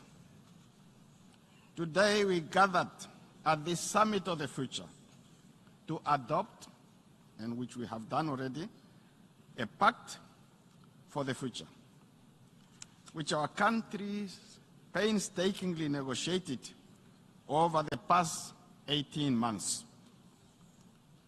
We all are differently impacted by the weight of this historic moment for our global community under the United Nations. There is an African proverb that says, and I quote, "Tomorrow belongs to the people who plan for it today." End of quote. The Summit of the Future is a pivotal moment in our quest to shape a brighter, more just, sustainable, and peaceful common future for all humanity. It is a further commitment to bequeath to the current and future generations a world at peace with itself, a world in which all countries and peoples are prosperous, and a world that is more loving, more inclusive, and tolerant. At this critical juncture, the scale and degree of compounding challenges of poverty, hunger, climate change, economic inequality, conflict, and public health crisis may seem unsurmountable. However, this summit equally presents a historic opportunity for the nations of the world to combine their strength and resources and confront these crises head-on. Today, the world is at a crossroad. One path leads to an environmental catastrophe, widening inequality, global conflict and destruction, and the rise of dangerous technologies that threaten our security and civil liberties. The other path offers hope. Hope for climate change, global peace, the eradication of poverty and hunger, and the responsible harnessing of digital technologies for the benefit of all humanity. Therefore, the Summit of the Future is a timely and urgent call to action, urging us to choose the path of peace, prosperity, and sustainable development for all. The world of 1945, when the United Nations was established in San Francisco to promote unity among nations under the rubric of we, the peoples, is contrastingly different from the world of 2024. So much has changed. As a result, we as leaders are once again called upon by destiny to come together and forge a brighter future for our peoples. To forge a brighter tomorrow for people and planet, we must be courageous to reform international organizations, including the United Nations and its Security Council. A new multilateralism, one that truly works, must rest on 4 key pillars of UN reform. First, the UN must empower nations and regions to adopt comprehensive pathways to provide economic opportunities and prosperity, underpinned by environmental sustainability. Second, the UN must strengthen global agreements and institutions to ensure the effective implementation of the Sustainable Development Goals. Thirdly, the UN must be equipped to finance these goals through an innovative global financial architecture. Fourth, we must harness the incredible advancement in science and technology for the common good, while being ever vigilant against the misuse of innovation such as artificial intelligence, biotechnology, and geoengineering. The Pact for the Future set out key global priorities for humanity, which are sustainable development and financing, international peace and security, science, technology, and innovation, the empowerment of youth and future generations, and global governance. I extend heartfelt congratulations to the respective facilitators and all member states of the United Nations for this profound accomplishment. The Summit of the Future, under the able leadership of the permanent representatives of Germany and Namibia, has been a collective effort over the past 18 months to build consensus and restore trust, and to reinforce the principles of dialogue, cooperation, and shared responsibility. Excellencies, we need the UN because at the heart of this institution is a simple yet profound principle. Global problems require global solutions. It remains the most effective way to achieve peace, security, and prosperity. The Namibian government recognizes the profound significance of this summit for the future, for our planet, to meet the targets set forth in the 2030 Agenda for Sustainable Development and the Paris Agreement. Sustainable development must be our guiding principle, summarized by 5 Ps: people, planet, prosperity, peace, and partnership. People signify our commitment to leave no one behind. Planet signifies the urgent need to live within planetary boundaries. Prosperity calls for extending the benefits of modern education and technology to all. Peace in the nuclear age requires nations to live together under international law and the UN Charter. Partnership between governments, civil society, and business are essential to achieving our shared goals. We must leave this summit with renewed commitments and concrete action plans to eradicate poverty, eliminate hunger, tackle climate change, and build a global economy that works for all. Future generations will judge us not by our words, but by our actions. Excellencies, guided by the principles of the UN Charter, we must reaffirm our commitment towards peaceful coexistence and shared development. We have the tools, the knowledge, and the opportunity to shape a better world. I am confident that together we can rise to the occasion and seize this moment in history for a brighter future that is peaceful, just, and sustainable. I thank you very much.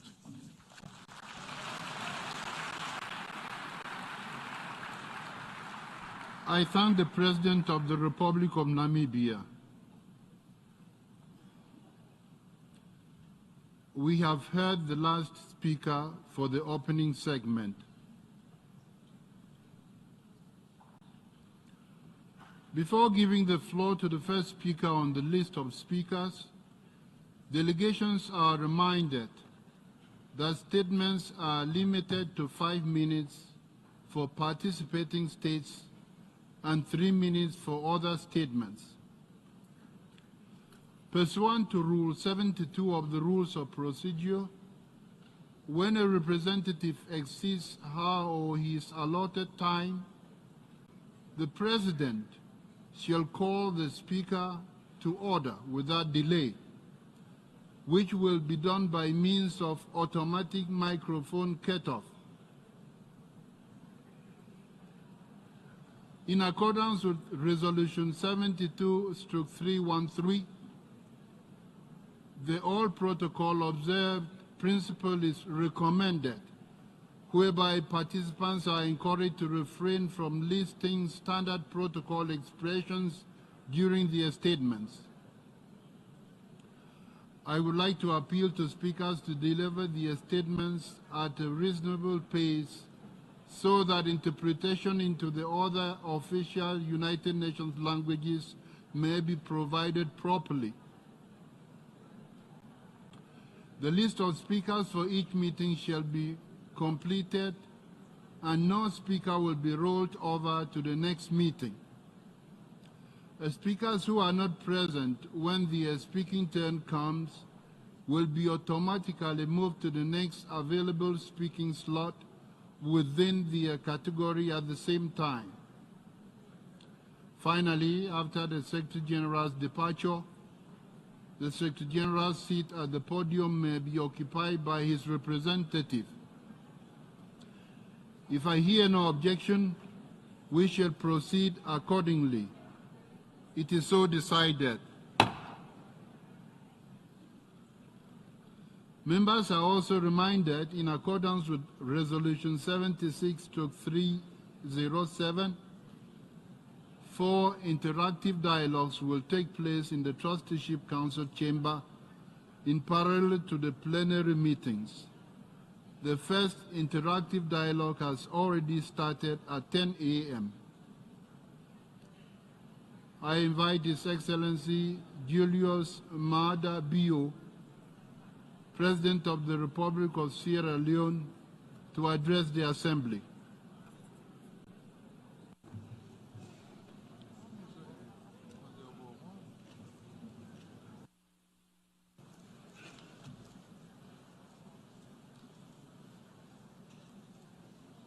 Mr. President of the General Assembly,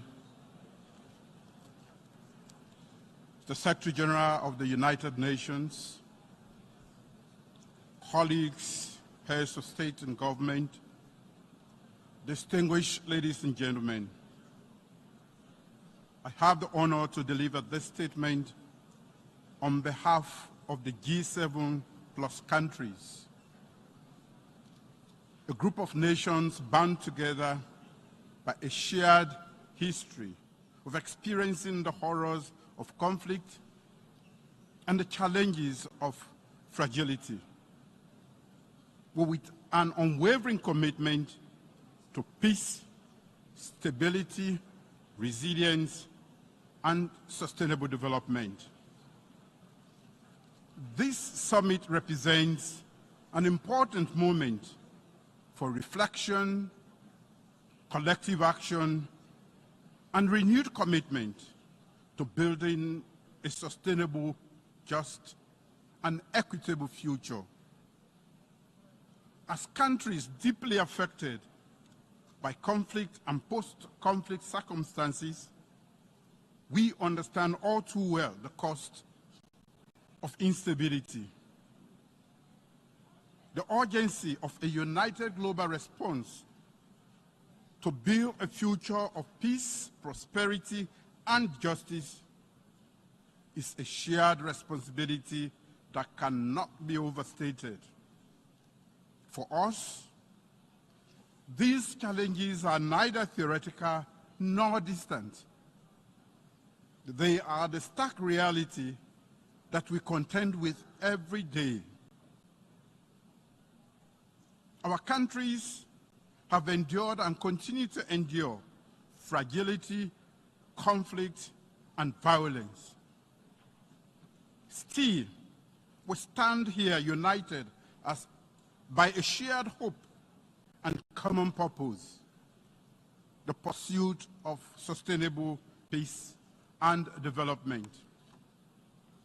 Today, we stand at the crossroads of history.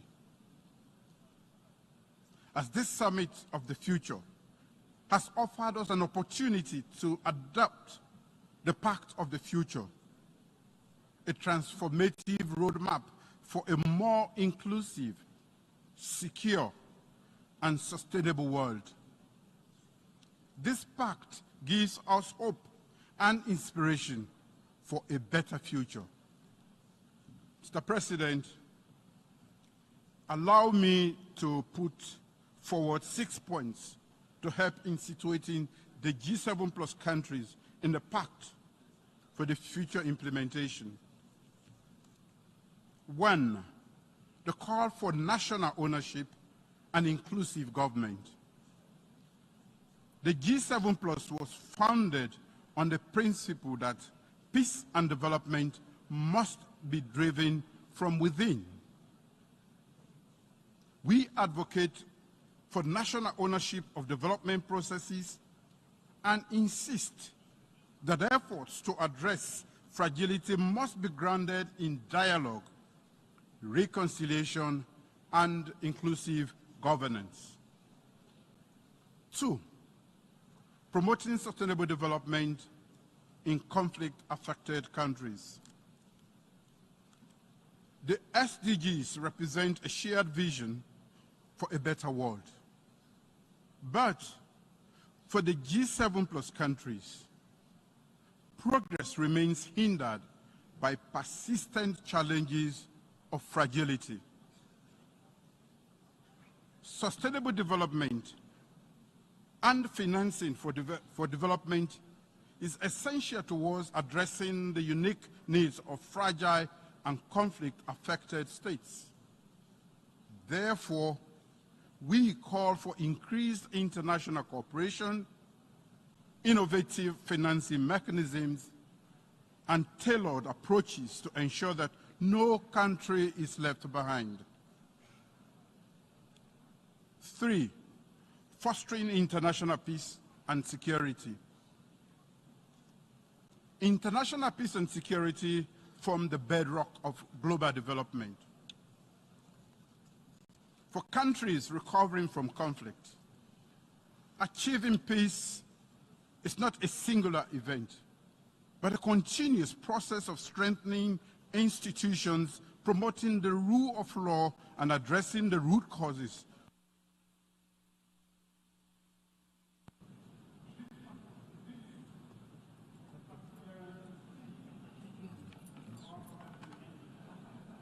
I thank the President of the Republic of Sierra Leone.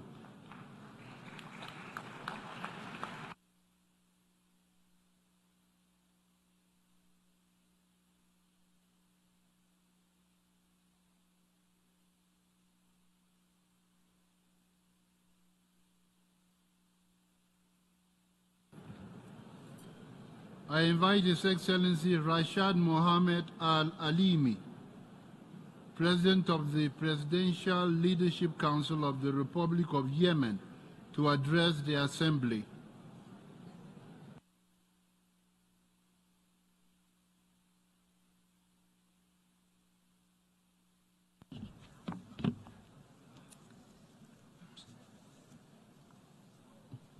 Bismillahir Rahmanir Rahim. Excellencies, Majesties, Your Highnesses, ladies and gentlemen, honorable guests, I value this opportunity to address you today at such an important event where we together renew our joint commitment to the principles of international solidarity, mutual respect, and close cooperation. These are the principles upon which this organization was founded. Ladies and gentlemen, Yemen's experience over the past decade has been full of suffering and difficult challenges caused by the war by the Iranian-backed terrorist Houthi militias, which have wreaked havoc and caused destruction in many aspects of life. Therefore, our priorities may seem different from those of most of your countries, especially those countries that enjoy peace and stability. However, our aspirations are unified in that we hope for a prosperous future that all of our peoples deserve. Yemen today is one of the greatest humanitarian crises in the world, and it is further hindered by the aspects of war on all aspects of its the repercussions of war on all aspects of its life, including its inability to fulfill the SDGs and achieve sustainable development. However, despite these great challenges, the Yemeni people remain steadfast and determined in their quest for a better future. The reason for this steadfastness is the result of the strength of our people, men and women, in confronting these militias, and the constant support that the Yemeni government is receiving from the coalition to support legitimacy under the leadership of the Kingdom of Saudi Arabia and the United Arab Emirates and their regional and international partners, as well as funding organizations and agencies, especially the IMF and the World Bank. Mr. President, ladies and gentlemen, amidst these difficulties and these disasters, I would like to deliver to you some good news that we have witnessed recently. Our efforts have recently succeeded in contracting the international Starlink company to provide satellite internet services to our citizens, so that Yemen is one of the pioneering countries in the region in offering this service. And we are relying on this service to enhance the exchange of information and the spreading of knowledge in order for women, young women and men to achieve and receive education remotely and to prevent them from being recruited towards violence and extremism. And I wanted to tell you this because we are working on dealing with the war and in creating hope, and we are doing this by working in three different aspects. First of all, we are trying to confront violence and aggressive thought and extremism. Second, we are trying to remedy the severe repercussions of the wars. And third, we are seeking to keep up with the future as much as possible, because we believe that the generations that were born in conflict have the right to grow up with better futures for peace and development and prosperity. We take part in the Summit of the Future today, and we are full of hope that we can prove that with your support and encouragement, that countries that are going through conflict and institutional fragility, these countries are able to keep up with international progress as long as the necessary innovative thought is there to keep up with the rest. The Presidential Leadership Council has been working with the government for the past two years to keep up with the Summit of the Future agenda in terms of enhancing technology in the world as a human right, or through empowering women and youth, for whom we have launched an ambitious program to develop skills in the temporary capital Aden, as well as an expanded conference that was held in Taas dealing with this topic. Despite the war and the financing crisis that was exacerbated by the terrorist Houthi attacks on oil installations, we are achieving amazing steadfastness with the support of our brothers in fulfilling our requirements and in putting forth ideas and projects that would achieve a certain degree of sustainability. Here we are working with members of the international community to put together a strategy on Yemen that is based on moving from relief to sustainable development, and in dealing seriously with the agenda of youth and the future, just as we care for the agenda to end the conflict and achieve a comprehensive peace. In Yemen, the humanitarian crisis is growing larger because of the climate change. Our country is dealing with extreme climate aspects such as drought and flood and rising temperatures. The microphone has been cut off. I thank the President of the Presidential Leadership Council of the Republic of Yemen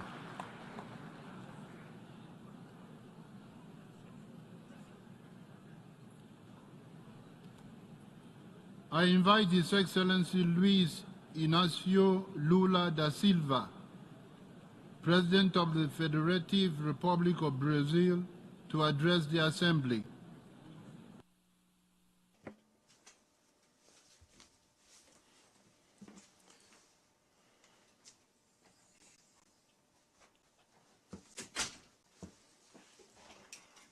I would like to thank the Secretary General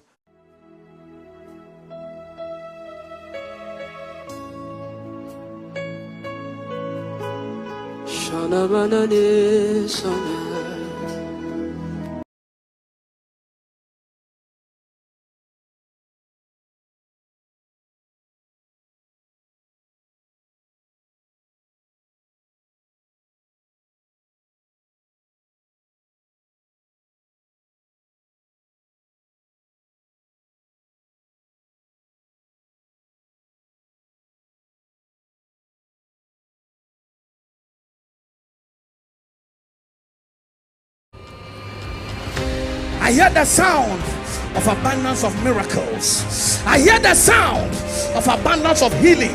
Get ready, Freetown, Sierra Leone. The Christ Invasion Crusade 2024 is coming your way. Freetown, get excited because for the first time ever, we welcome Apostle Dr. Seth Amoa Boateng from the USA for Christ Invasion Crusade 2024. I hear the sound of abundance of testimonies. SAB Ministries, in alliance with a special group of local ministers and churches in Freetown, Sierra Leone, invite you to Christ Invasion Crusade 2024. This is a monumental event you don't want to miss. It is starting from September 25th to 27th. Come and experience the power of God like never before under the theme, Jesus the Burden Lifter. Mornings will feature empowerment sessions from 9:30 a.m. to 12 p.m. And in the evening,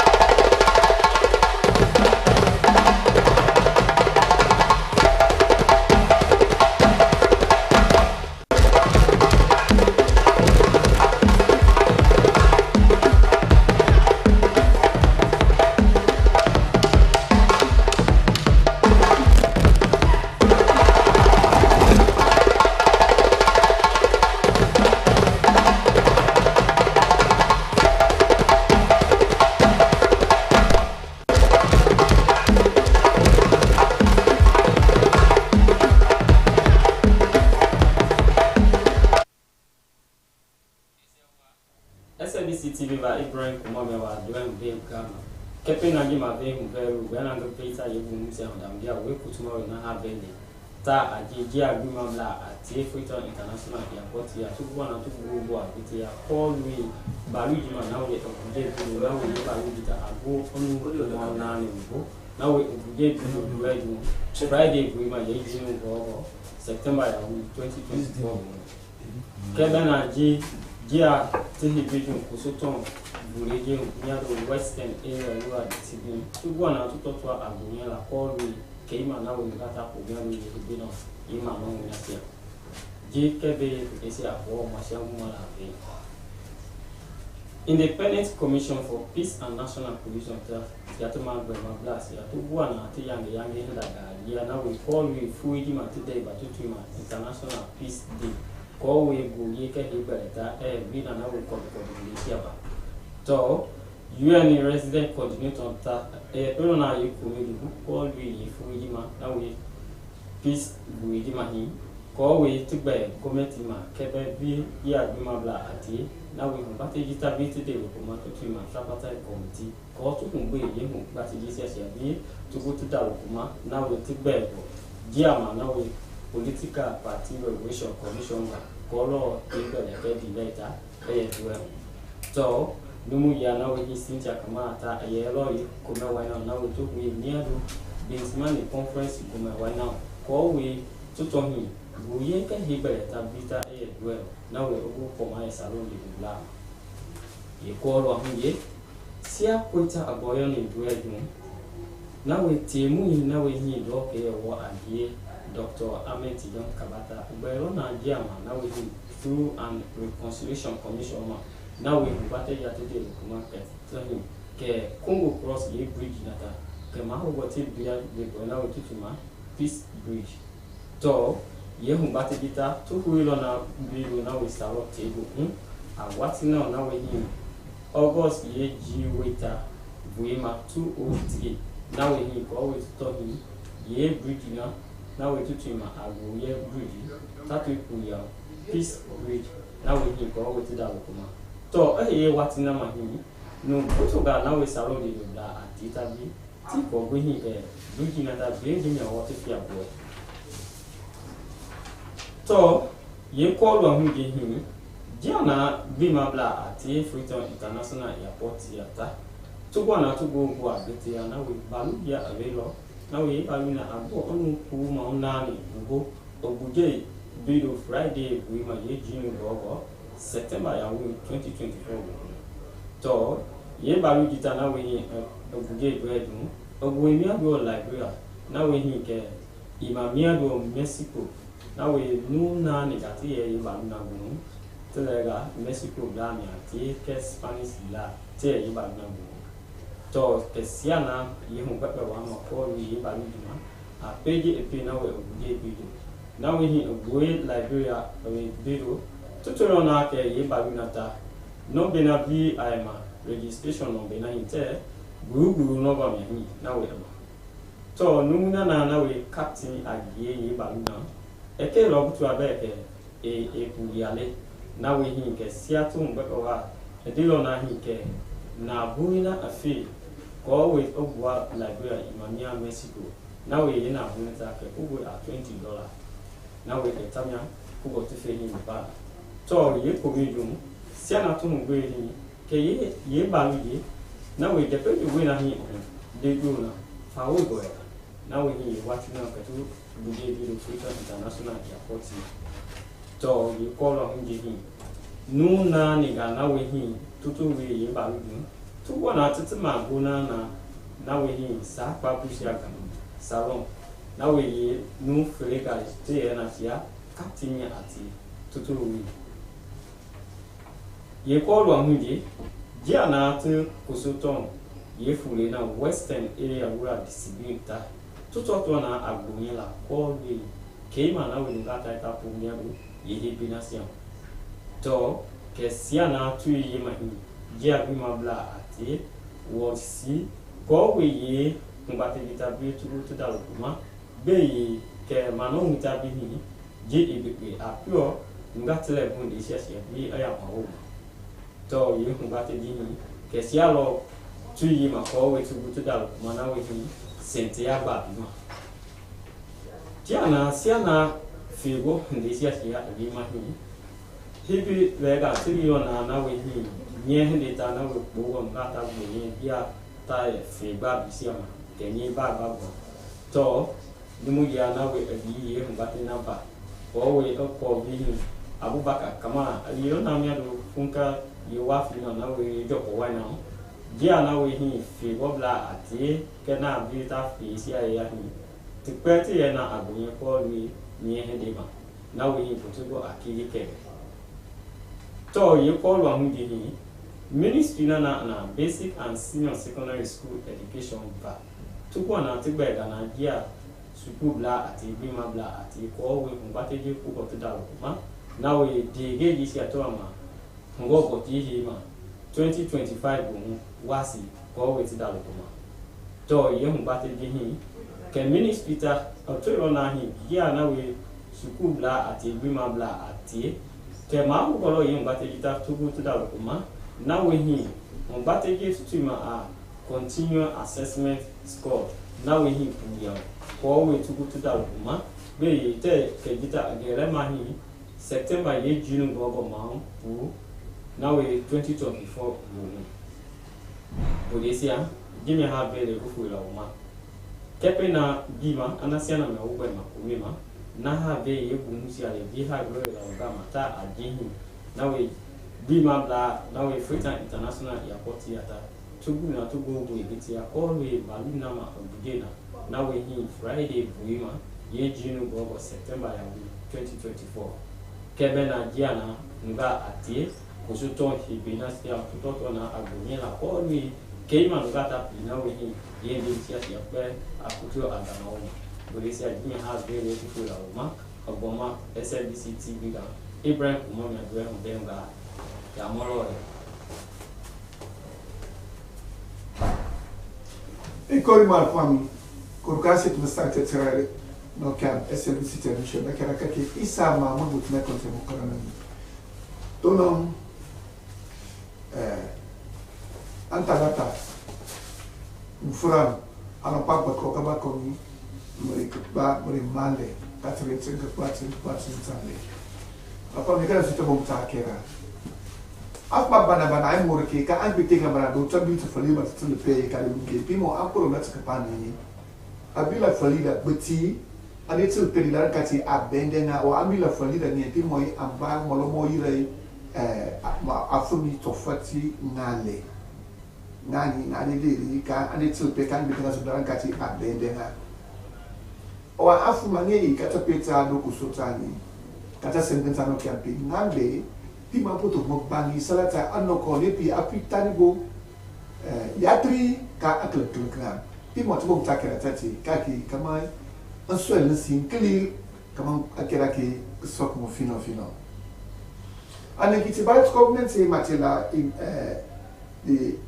independent commission ane kege ngai salata kabuts matoful katra matofuli kabuts amela kanto fasu nango yi afmani o marane nango pima ko pentas arrenyen abus papia to ko ringa matofuli kabuts amira o ate atel mari dei to tsama se bakra batsane yi mai masoni ka o kara yi matoful yi kabuts amira ka tsalo tsalo su to fasu na o ni bana urkai na technician de ira kanto fasu nengi ka kono so o prene ka makbani ni o adi do lari tsaka pai ni afum ai ita to fatino marne suma to fasa ko pide kama ke exai anko na menti tankai akpilio atsai ati aku ben ati afum be aku tsaka sika patel mayo masaro ko to recommendation si ai ka antsa pataiti kama anko na menti kama yo o ai kama epati ke me epaktubum do din madie na tongo yi political registration commissioner Cynthia Kamarani opo edu bintu manu teli di yi enike lomi di ngambe apuni fofe kino fofe slata ka buta mira yi matoflani to makakoi makake sai ta do to tanika anda serina antofasui makati makapum pa o ila o presidente kakito mo profe mo alaji Dr. Ahmad Jan Kabani aninki mo loma tete to sata kumi kan pa puta pa truth and reconciliation commission kan laugh of Kabani ambo go cross bridge kama as ratini anisngai antaro nya kai matofel ika musliman awai kala kumeni pima afuni ka urai mix kano campi ka payang kaba ko mi tsam dru ki ka kirin ka 2003 da ko e kama tsam tsane ka pai am bi ke ka no ko cross ka ma tsela to ni a Peace Bridge kare ka bi an ko ngati to ni pi mo fa ko ti anti ti wa ha mo ni fa ko ta le tsara ka pai a ko cross bridge nga ngati lai a Peace Bridge apa bana ai morke ka an piting ng bana na sundo sabi sa falima sa pe ka ringe pi mabu bante ka na sa pani abila falir at bitsi ambao ira molamai tof afun tofatinale ngani ani tselpe kan biting na sudan kati ambai mambari mati ani tselpe ka anjuma au fanye potcom mufranka bakoni marika ba kaki na kia abi mo bila fali lo langini abo fali di kuri ka to fali la gre ko ne ka anto fado Mexico di ambafuni ane pe ani ka to fado Mexico i ani u ka to fnai do Spain ma pa Spanish te chamana ka ante ba ba fani ti mo bila fali la ni anto bok kirai afu mani ambila fale nguru la bia kere alo marama pa anomba nani ni digim ma pa registration nomba ni ayetiti o e mukura ambila fale la ni kono yo mai futko ka English ole mo kono otsele kaputo kia ka pa ka pa e pi mo haram ko yan kala ro puto e dolai e uli ba kankai o uri o kirai abilo fali de kurkato falo de conectato falo Mexico ya kwal soi afna ngi ka bila afali la nini apa ka pai akronik nani man tasa ta fofe tiko so na ka pani ai ma de tsilpe ka ambi na soi nani akorikati ai ka bana po cheni tsade tsilpe ka ambi tin na soi do tsabi fali ma tsilmaneni kere afma tra pai man pe benai kan tra ka panai amutani akrobik ngani ka bae na pohali wanda soba dia funga ni ngani am chogi to abila fodre makoti afa le dimo nya ta puto la plenga ka a police ka antofosu ya makabali ka benga afma bana ya uno ni tongi ka ta pizza no kusota wa ita sinkana ta no kampi nani aputu bani salata ano ko ripi apitari boyatri ka atlan nani ngini an misinai afuna ngi kay do worsi ka wala ka teni kan kay andir kama atpape ka certificate ano ko ni yatri ka atlan klanga tesumi ano ko ni ito kare ito sompa from wa ikana soka so zero ma amoloma elu magbaks me bak boy kanto fi amoloma so bak me afuma kwa tipi mo ito ke sinkari klitel lupi anga to teni metmulomi metmutak mulomi ani mapati o abu bakarani ikin ka sumeni ko pone ka do funkia wa yi ano po ngaten do o pone ben como ko tsere marketa yi masompa ma afuma ni ani mutila yi ka so wai e du pali ni do octori ka pa mani ko ne ga sa cha amono meni mo ngati bu ka lo be ariori ara government muklen ko nga ka kara ko boliru ko meni pi moi apoma angi ka sarante sa chai nani mama ko to ka ben af mai mak maskenem ka 2025 was pi moi ka fo ki diri ara government man ben asoto ne ka pa meni afa bana mari ka tsara to tiegi Ankirei Erika epi anten ben affecté ma paroko to continuous assessment scorecard. Ai, pimo epi paeni, abratin kirei molomai amu fanye botko ni mu friend kaba ko mo ba kakenaki. Afmanu, in kame ponga kera sika so kara meto bo takera. Pimo ikana mo tika pai abila falir akuti ande putsulpe kan bitinga sobana no tsobi furi matsulpe kurkanto fano la bida kenani atakan mari kaka ande tsulpe owa afu mangi kata petano kusota kata senkren sati ngai na putmu bani sagatai anoko matasbu ka fitani ifleni fit yatri ka auditorium timoi anokoni ito karangai endere samsam afami hanto lokol makira ke batata ni katuloni antalata .com kabakoni mereka merimane katrin sebastian hanto lokol mine isa mamul bofre kote patoni mapearans Aserba kata sumo itaga sabisi agnes do batsure na bela sistema serma mamba. Krasano mbega se adeta kage ga maserma kunte go hinchi na tsipe tapage de tage de kage. Bakala ni ben bi ne wali ben ka balo ni ben to hega la lonke. Mende tsipe badoma na balo unke o seti passe ko imbinam na bide bide balo mba na to he kayari meo na sete potigo madeni konto kai ti na sete potigo madeni konto kai ga nina hamba na balo mba mideta ne kuche bado ma balo na ota bukunu yo batu wagene bia bidonge okoso tsome ne konde matong ba no nda bide ke ga yela muyopong e bide sigina okoso tsomuri peni mama ma beni bahena pena le ka libe kondo mo ba maseri ma kunte ya gresu batsuri awa ponke udonge ba de kitaba no na matebe na me kai ga kwege kukomba imba yo nuandi na omo matite yo ko ka ko tsogo ga kwege kuwa bidesi mo e malogo ma do me bi mana International Day of Peace malogo ma ga matebe ma de ngo na papia ga dunia ba foma ba si mo malogo ma pena na ba matebe awa onte ga ko ga bi UNB ha o yo nwande madeki makene men ni la ere ba joma na ibia bi he na bi gon yu bato kwa mentia ba no na bi de ni epe obe ba te ponde bi de ba nia ka gutiti gunyo go kana danga de gutigi go o do me bi de ona tripartite committee awa na bi gon bi de ni bato ba hal go no na bi de ni be ni ba te ko ka ge de ba ina bi de se gata bante pa mo ma ba ti tsenko na kwege kukaiga kotsogoy kana binde kokoi makutande mamamba binde boy benka bintumani conference center la kempudo kage masi sunwo ba nona o matite yonko bakata matebenka kotsogoy na kwege kokoma matete maga biabi ka kwege ko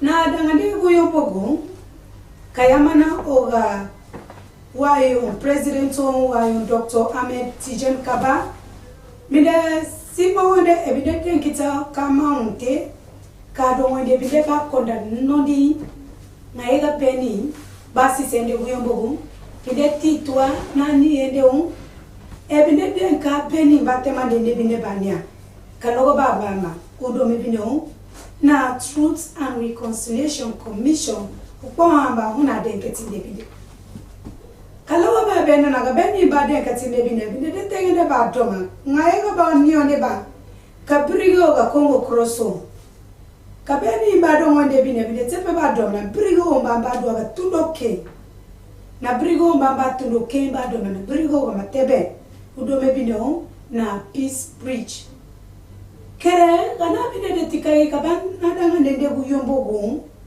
no bine de se kata bante na brigo ba tundoke mineta kutunde badoma binende unia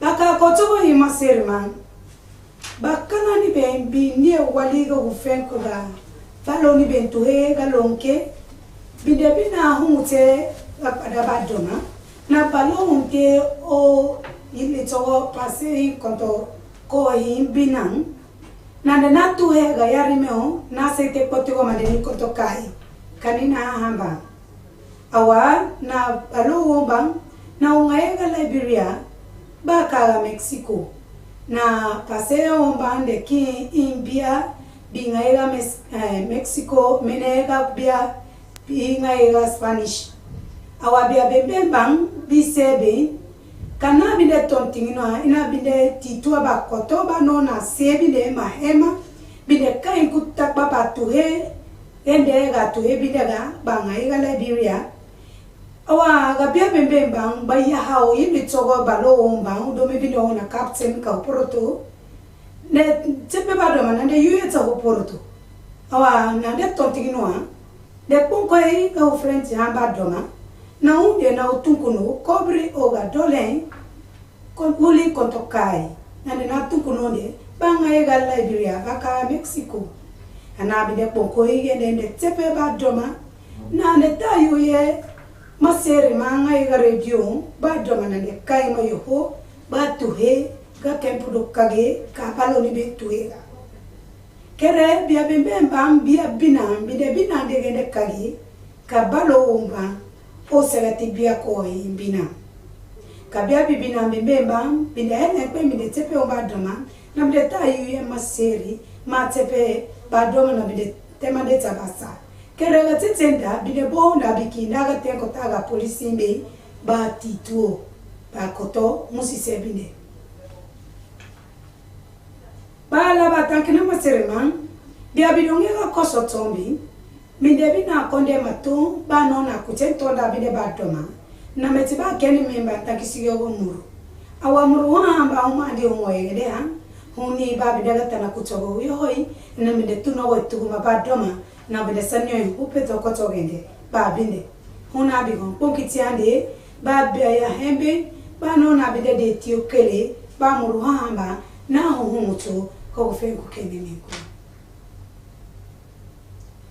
awa madami kutuma na molomba ga heni na nda tombe ngwatina ka kwege kokomba umba unsisi tuna tuma kapia be uni nda bia bi boye bi tangeta ga toma heni bigonda deti intangi hena ubide maseba bide yenu koto umba muna bieu hatunte o seba sikata koto wa matani ma Kenema ka SLBC o kae o fekuga funkia wa fo Kenema o kamandima ga bide titwega ba koto ma pongetiande binipo eni bembendo imbi boybe manona kutige bine na de bine tontongo onte Abubakar Kamara inde tontongo on todo mona suri Kamara le tepe badoma na on tani yehe na banda bide kute ma hedi be ngatimoloma ka kwege ku awa bataloni itebe ni mbanga matani mao bide dunku kuyele ukahe kabaya hembiga karanteni bin ba na bide tete na bide kute na bide de tinkalenki hena ka bide kega una ngakenga ga pati bibane city wasom ka kwege koko na umbang babion kwamenti amba taloni tebe ni ba matani maundomo na bide te ponde bado na bide banginda ngata panga ampati bebenga kare bide bang to na koroto ba nenginda katete nda bigon kenga de to ankalenki hena ba humutanga keni ngasia ngaga mpati bitala kenga kene mesi huna bigon bide yeli na ba bide ba dukuna ngata panga kene me kana senke omba setema ndeni konto atati kanina tena pe masirma rebega kego hele mena tipe takwa gere ntage ndekage bakarani be kabalo ni be ngotega kalonke mire tipe ba doma na balo o kandi tsade bia ko yimbina dena tseto yarimeo na sete koto ko madeni konto kai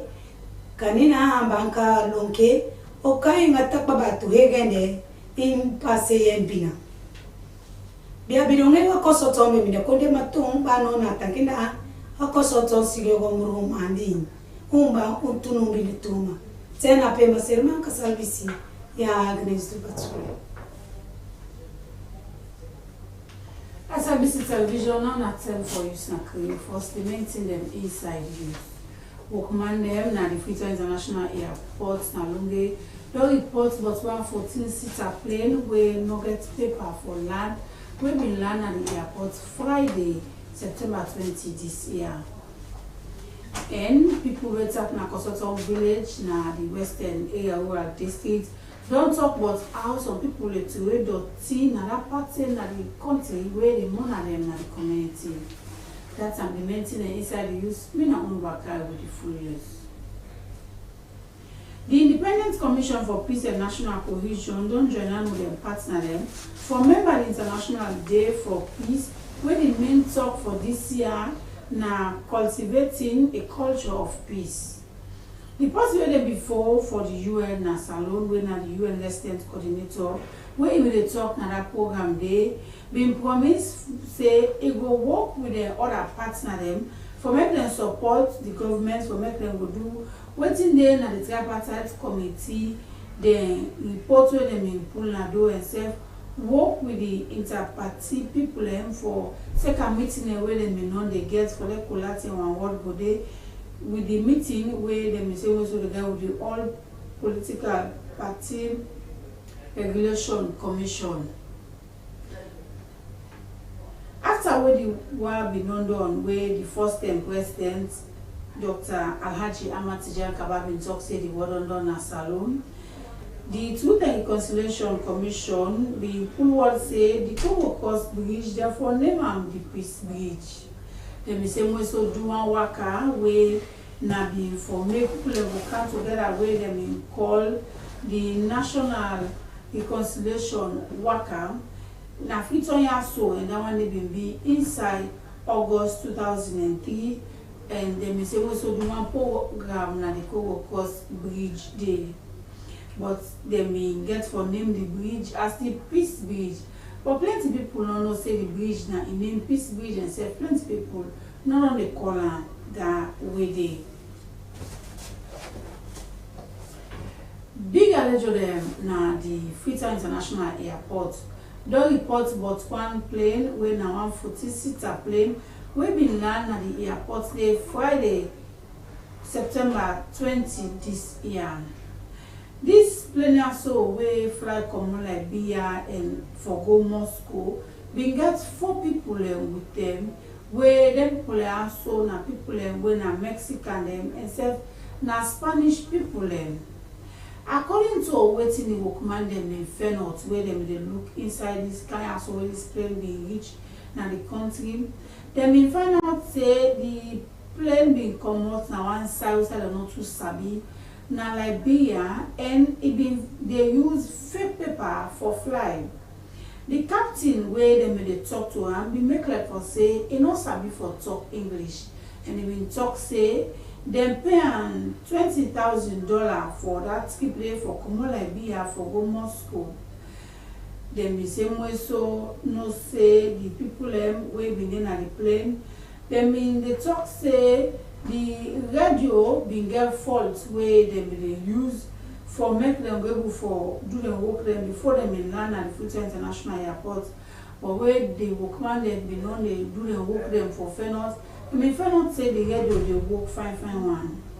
All the 4 people wey bin dey na this plane so wey inside the you get the captain and 2 other people wey na air traffic controller them. They all dey now na police and the air police for do the work as the police dey Fenot more for this plane so. People wey tap na Kosoton village and the western area where district don't talk about how some people they throw dirty for them na the community.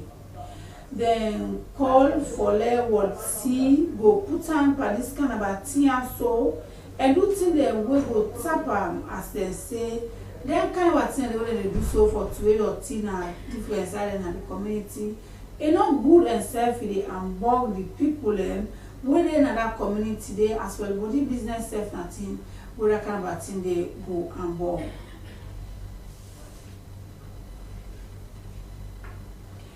The kind of way how fish price don't go up na the country don't turn serious concern for plenty people when they go buy and sell, and self this one so don't carry with plenty concern from people For sake of this make we in turn when Abubakar Kamara bin go waka na the Funkia Wharf and Market for go see how it can tell for people where they go buy and sell.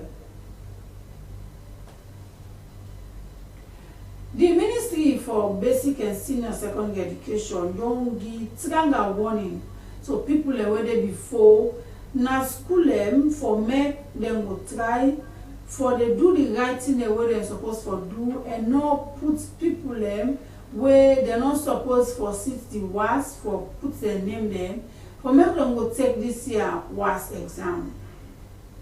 The ministry being come with this kind of award so after when them know they not say plenty big people na school knocking able for do the continuous assessment scores where na the class where they for do for them picking them.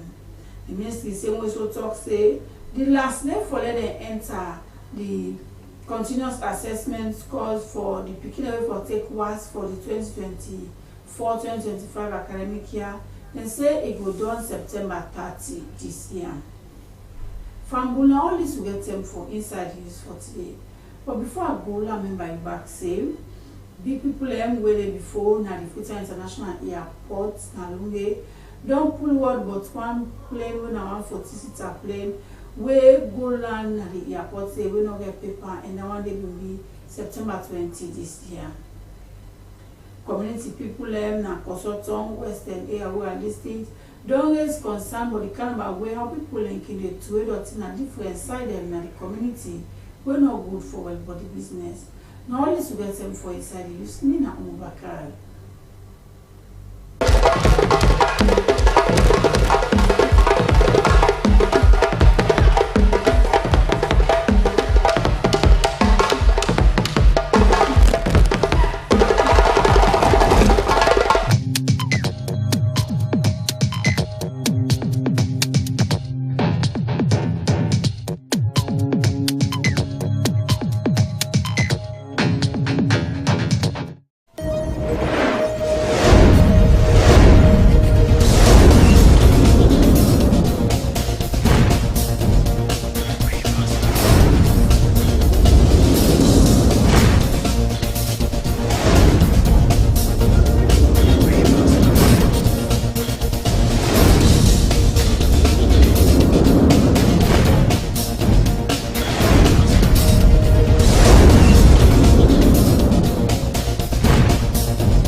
We are the national broadcaster, and I am Sulaiman Baba Toure, a reporter and presenter at the SLBC.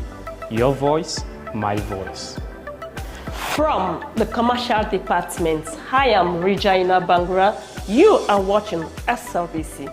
Your voice, my voice. I am Jonathan Turner, a reporter for Sierra Leone Broadcasting Corporation, SLBC. As a reporter, I do stories on education, health, politics, and more. Stay glued with SLBC to watch my stories. Your voice, my voice. Lucian Ganda, producer Wayus, and producer and presenter Christian Editions on TV. This is the SLBC. I am William Wise, presenter Wayus and also reporter at the SLBC, and this is the SLBC.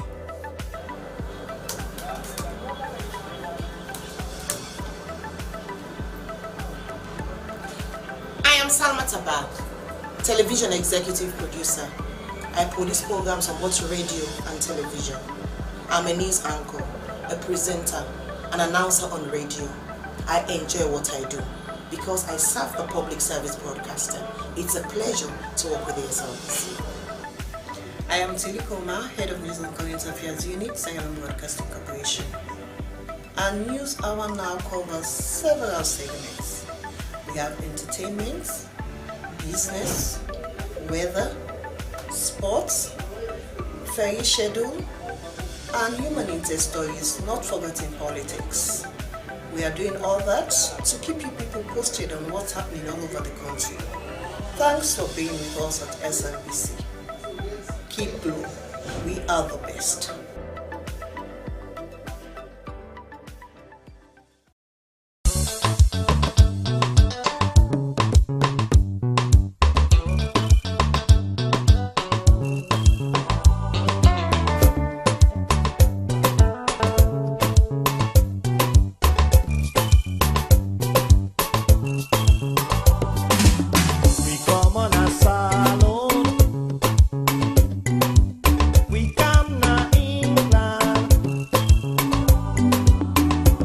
we don't run away. We come for better. We people that want for see what till we they do. We people that want for know what till we they say. Oh, we let we saddle.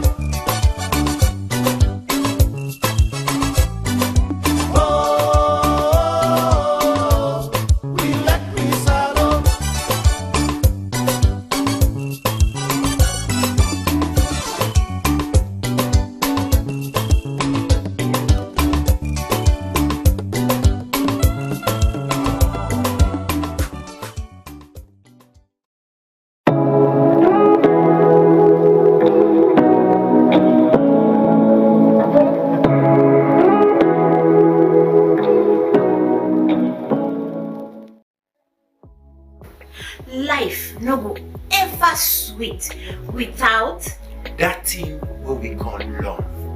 Now that make Love Factor na a very good program where any big person can look and enjoy. Now the kind program we for spend time for watch. Now the kind program we for spend time for sit down for look. And this program it mean I don't learn for my and I wonder you save life. The Love Factor show is about family, love, counseling, relationship. So we dey build and maintain relationship. This na program so we dey counsel you, for let you know how for deal with your partner, let you know how for settle disputes between you and your heart to heart. Well, you do your it for yourself. Join the Love Factor team every Sunday, 10 p.m. for help make we all enjoy love and peace.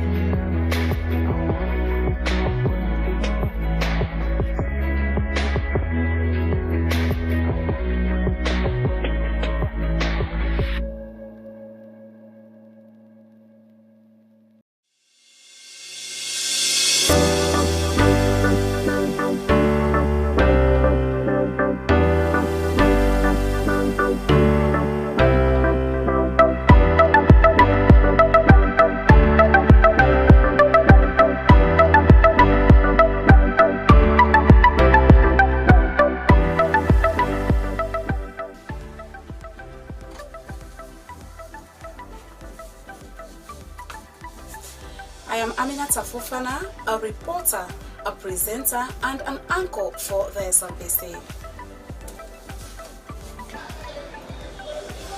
I am Dennis Fraser, a reporter and presenter here at the Public Broadcaster, and this is the Slbc. Hi, I am Cynthia Kamara, a news anchor, a reporter, radio presenter, and announcer. I find pleasure in keeping you updated, and it's a pleasure. Hello everyone, I am Stella Frederica Bangura, a reporter and presenter at the Sierra Leone Broadcasting Corporation. Stay tuned all day, every day. Cheers. Hi everyone, I am Cecilia Alice Cisse, a news anchor, radio and television reporter and presenter, and an announcer. I take interest in stories of human interest, particularly women and girls and minority rights issues. So, keep watching the Slbc, the authentic voice of Sierra Leone. My name is Daphne Kimamakoli, and I'm a reporter, presenter, producer, and I am a voice at the state broadcaster, the Slbc.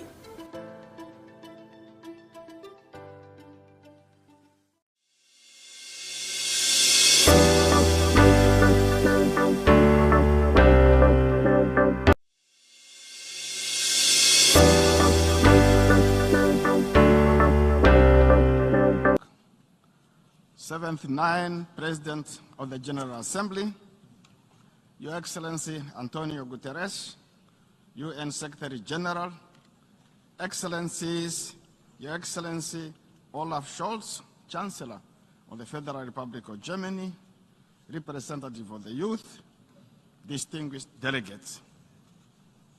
Today we gathered at this Summit of the Future to adopt, and which we have done already, a pact for the future. which our countries painstakingly negotiated over the past 18 months. We all are differently impacted by the weight of this historic moment for our global community under the United Nations. There is an African proverb that says, and I quote, "Tomorrow belongs to the people who plan for it today," end of quote. The Summit of the Future is a pivotal moment in our quest to shape a brighter, more just, sustainable, and peaceful common future for all humanity.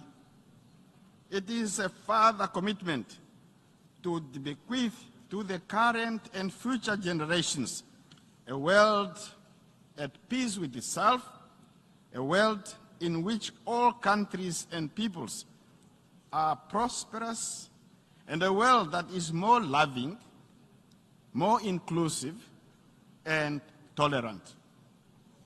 At this critical juncture, the scale and degree of compounding challenges of poverty, hunger, climate change, economic inequality, conflict, and public health crisis may seem unsurmountable. However, this summit equally presents a historic opportunity for the nations of the world to combine their strength and resources and confront these crises head-on. Today, the world is at a crossroad.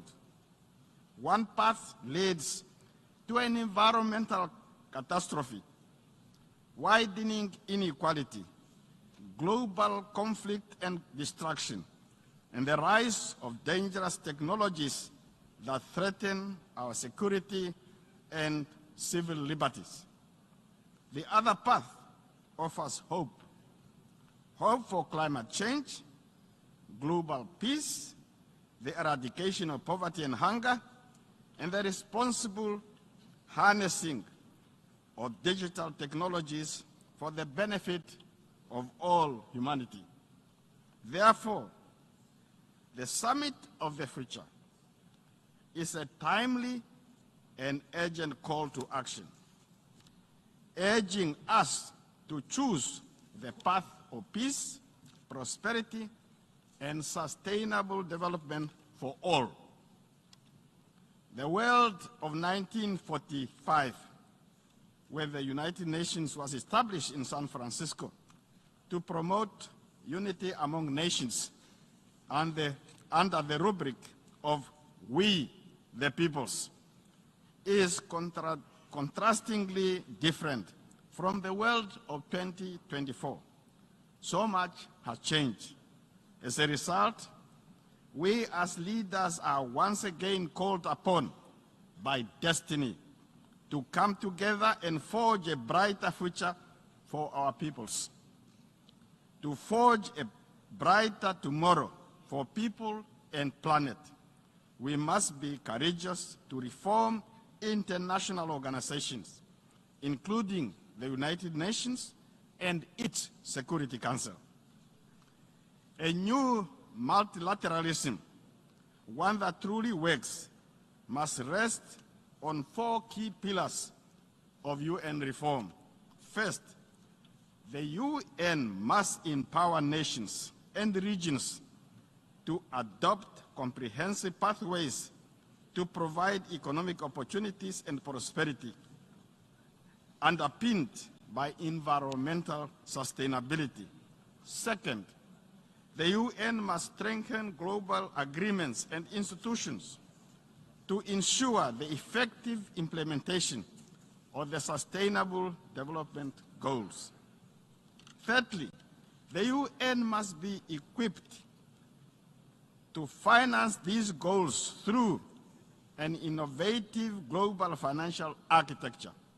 Fourth, we must harness the incredible advancement in science and technology for the common good, while being even while being ever vigilant against the misuse of innovation such as artificial intelligence, biotechnology, and geoengineering.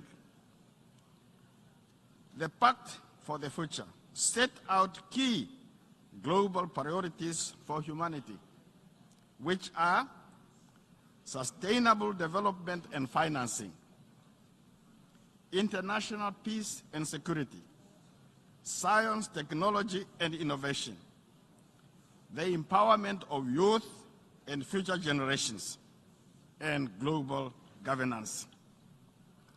I extend heartfelt congratulations to the respective facilitators and all member states of the United Nations for this profound accomplishment. The Summit of the Future, under the able leadership of the permanent representatives of Germany and Namibia, has been a collective effort over the past 18 months to build consensus and restore trust, and to reinforce the principles of dialogue, cooperation, and shared responsibility. Excellencies, we need the UN because at the heart of this institution is a simple yet profound principle. Global problems require global solutions. It remains the most effective way to achieve peace, security, and prosperity. The Namibian government recognizes the profound significance of this Summit for the Future for our planet to meet the targets set forth in the 2030 Agenda for Sustainable Development and the Paris Agreement. Sustainable development must be our guiding principle, summarized by 5 Ps: people, planet, prosperity, peace, and partnership. People signify our commitment to leave no one behind. Planet signifies the urgent need to live within planetary boundaries.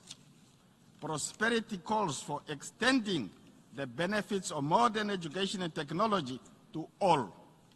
Peace in the nuclear age requires nations to live together under international law and the UN Charter. Partnership between governments, civil society, and business are essential to achieving our shared goals.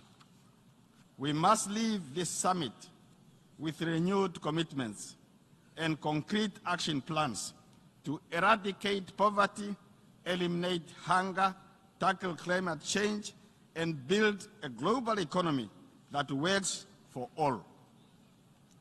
Future generations will judge us not by our words, but by our actions. Excellencies, guided by the principles of the UN Charter, we must reaffirm our commitment towards peaceful coexistence and shared development. We have the tools, the knowledge, and the opportunity to shape a better world. I am confident that together we can rise to the occasion and seize this moment in history for a brighter future that is peaceful, just, and sustainable. I thank you very much.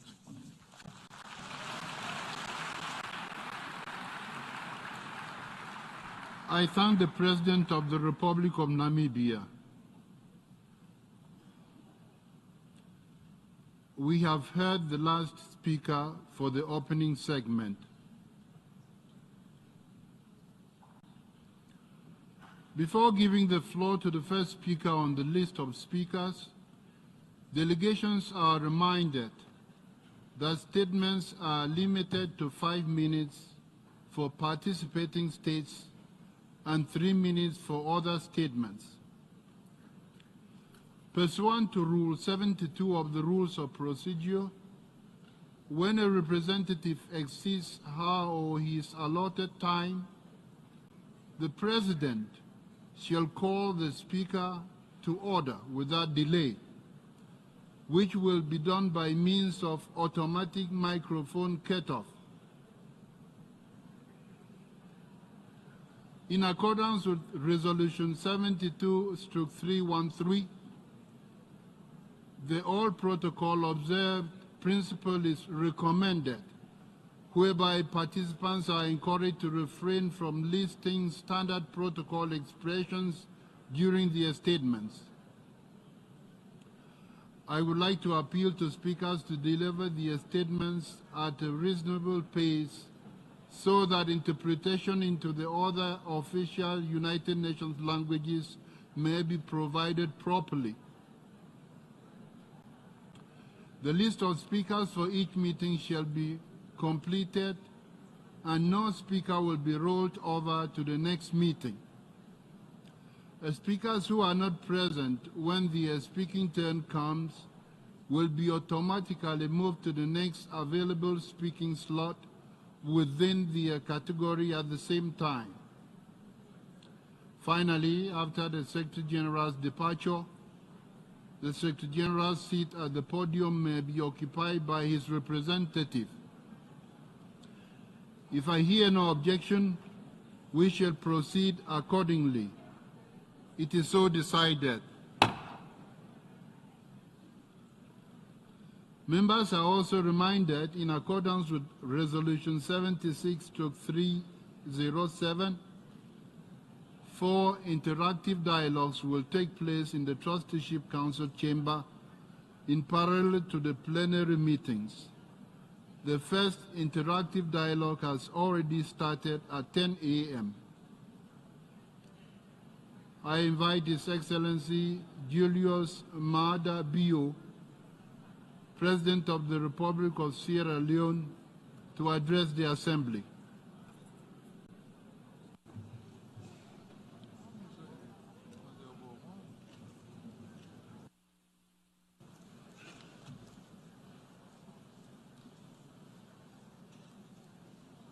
Mr. President of the General Assembly, Mr. Secretary General of the United Nations, colleagues, heads of state and government, distinguished ladies and gentlemen, I have the honor to deliver this statement on behalf of the G7 plus countries, a group of nations bound together by a shared history of experiencing the horrors of conflict and the challenges of fragility, with an unwavering commitment to peace, stability, resilience, and sustainable development. This summit represents an important moment for reflection, collective action, and renewed commitment to building a sustainable, just, and equitable future.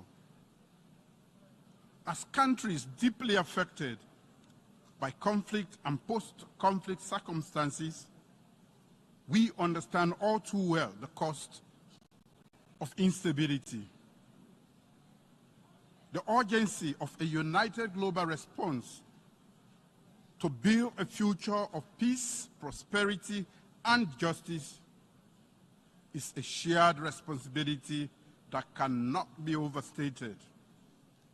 For us, these challenges are neither theoretical nor distant. They are the stark reality that we contend with every day. Our countries have endured and continue to endure fragility, conflict, and violence. Still, we stand here united as by a shared hope and common purpose, the pursuit of sustainable peace and development. Today, we stand at the crossroads of history. As this summit of the future has offered us an opportunity to adopt the Pact of the Future, a transformative roadmap for a more inclusive, secure, and sustainable world. This pact gives us hope and inspiration for a better future. Mr. President, allow me to put forward 6 points to help in situating the G7+ countries in the pact for the future implementation. 1, the call for national ownership and inclusive government. The G7+ was founded on the principle that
It's very pleasant. Good afternoon and warm welcome to the podium. Today is Tuesday, 24th of September 2024. We start with our quote of the day, which comes from Elon Musk, an American billionaire, and it says, "Some people don't like change, but you need to embrace change if the alternate is disaster." Coming up, China awards Sierra Leone the International Fish Export License during the 9th Forum of the China-Africa Cooperation Summit.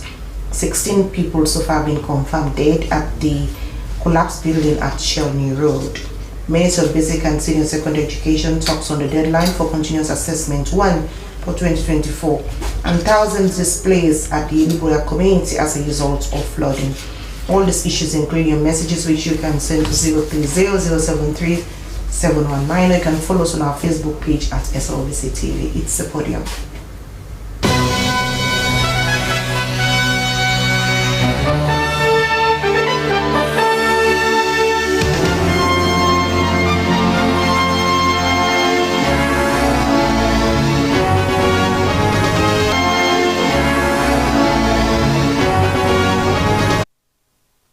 Welcome to this edition of the podium, and remember you can be part of our conversation this afternoon.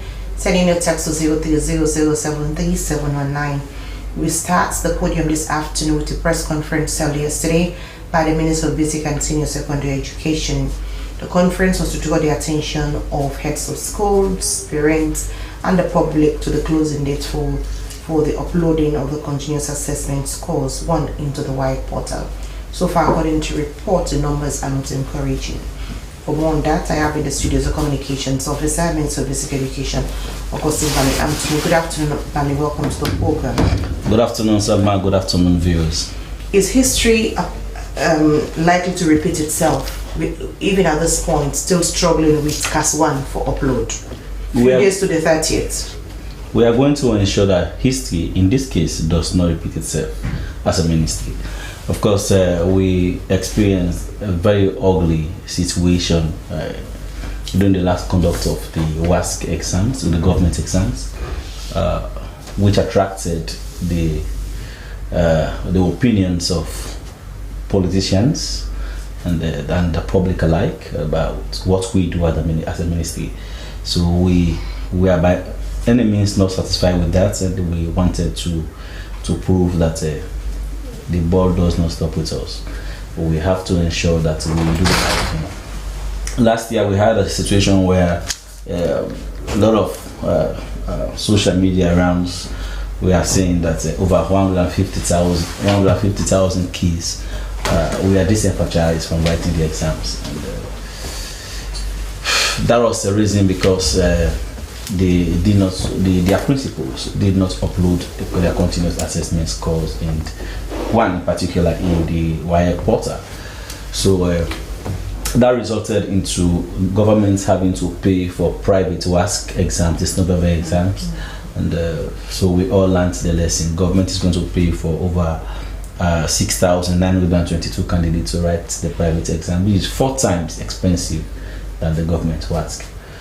Even with that as an update, we reopened the portal twice, and we only had 4,553 candidates that showed up to upload. A total of 2,369 candidates didn't show up. Well, we have done our part as a ministry, and the 4,553 candidates have to write the exams and paid for by government. So for next academic year, next exams, 2025, we have up to 86,355 candidates that are cleared. When I say cleared, they are vetted by the ministry that they are eligible to write the exams. So we have asked the principals to now proceed with the process of uploading these case continuous assessment scores into the WAEC portal that is opened 2 weeks ago. So the reason we have this in this way is because before now we used to have the CAS continuous assessment scores uploaded after the conduct of the WASC exams. So that gave some form of largesse to the principals to sit down and generate whatever grades they would love to provide for their kids and then forward to WAEC.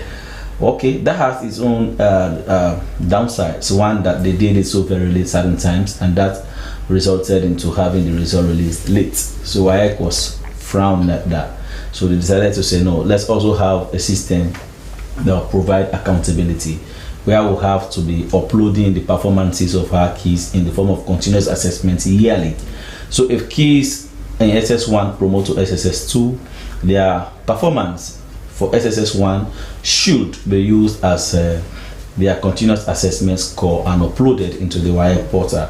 When they go to the next class of SSS3, their SSS2 performance also is uploaded as their SSS as their continuous assessment for SSS2. So the chain continues until they are ready to write the exams. But some principals do not want that sort of accountability.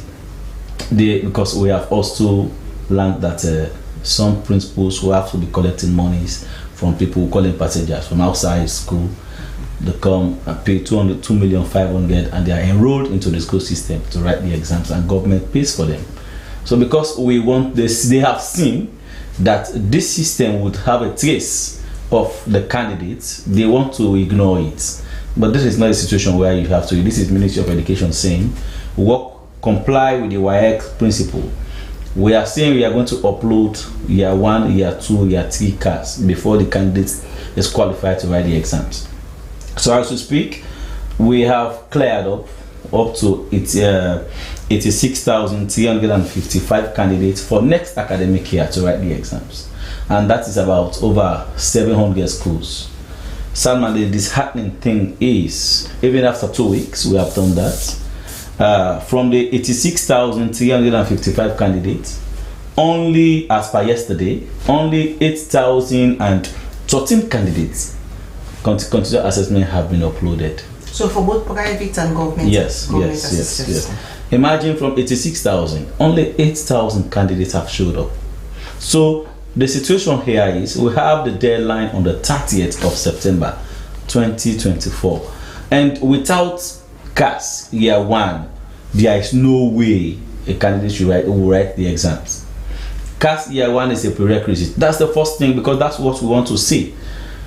For this year, we are going to have it clustered a little, because the candidates now in SSS 3 for the next exams have not. That's what we are requesting for CAS 1, because it's a new system. We have to be tracking back. So we are going to do it September. By October, we request for CAS 2, and by the time they are prepared for the exams, we request for CAS 3. So even if CAS 1 is the problem right now, imagine if they are going to have the keys in SSS 1, they will be dragging their feet more than this, just because they don't want to have a taste. For example, what is amazing us also as a ministry is, even with these 60 schools that have uploaded from over the 700 schools, the 60 schools that have uploaded their keys continuous assessment, we have also learned that when we verify, for example, 150 per school, go and upload now, signed, vetted, go and upload, because they have passed, they have fulfilled all the requirements, the Becker and other things. They will go add another 150 to that list and upload to WAEC. So because the rule is, when you upload, you have to print out from the WAEC portal, and the return should be sent to the Ministry of Education for verification to confirm whether what we gave you was what you uploaded. 60 schools that have uploaded, we have been able to see a few that went far beyond the number that we gave them, that even the candidates that we rejected because of the requirement that they did not fulfill, they have also uploaded them. So what happens in that case? We are going to invite them today. That's what the CEO is saying. We are going to invite them today, and we are going to ask them questions. If they are unable to answer those questions, administrative actions will be taken by the TSC. And if it is as per corrupt practice, we will invite the anti-corruption into this, because this is the same thing that led to the unfortunate situation in the last exams, and they are repeating it over and again, over and again, over and again. So what I am here to emphasize to the general public is that the portal remains open till the 30th of September. And if you are a parent, you have a kid in SSS3 that will be writing the exam next year, try to go to the school and ask if that child's continued assessments have been uploaded. Because if that is not uploaded, that child is not going to write the exams, or will not be writing the exams by 2025. So what's the challenge there with this uploading? Because for I don't think with what schools actually went through with the last WAS, I was expecting at this point most of these challenges could have been overcome. What's the challenge there? This is about dishonesty and not wanting to be accountable. Why do you think so? For example, maybe the system is challenged. For example, some school principals will submit to the ministry a list of candidates verified by us. When they go, they will replace the names of those candidates if they don't want to add to the number.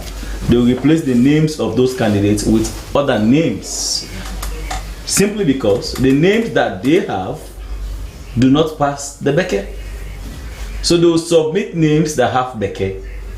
When you verify, they are correct. And when they now go to upload, they will replace all those names with the names that they have that do not have Becker, just because they want to beat the system. And then we have asked them, bring your list back to us. We are not just going to check the total number that you have uploaded as per the one we gave to you, but we are also going to check the names on the list that we approved. This is where, this happens to private schools. Some of these private schools, small private schools. You agree with me that there are certain private schools, if you feel Becker, they'll call you to come. They'll admit you with the pretext that you have to sit the exams within the course of SSS 1, 2, and 3. You will sit the exams. And some of these candidates will not be sitting the exams again. So it will catch up with them at SSS3. Because they had admitted them, they will have to be going around finding ways to provide a means of them writing the exams. So if you want to do that, you go allow them go write the private exams. But government exam is being regulated. Whether you are in the public school or private school, the requirement is universal. You have to pass BECE, 5 credits, including English and or mathematics.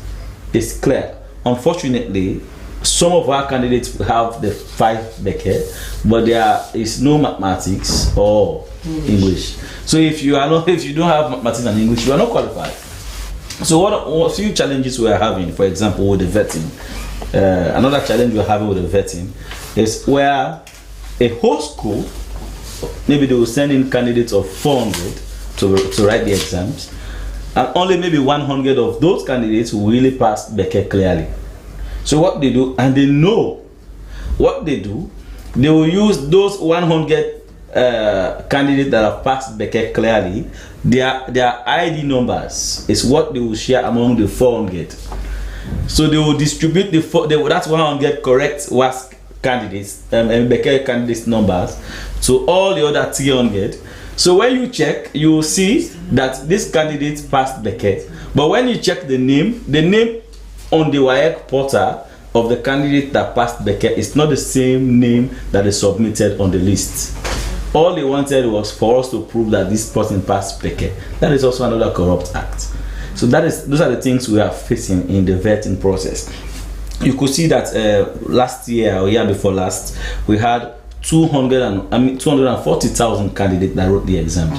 When we have vetted and cleared this year's paper, this year's list, we have 86,000. You see how drop massively that is from 240,000 candidates that used to write the exams because we were not vetting. When we are now vetting, it has dropped to 86,000. So over 100,000 candidates government have been paying for free. So this is what some of these principals do not want.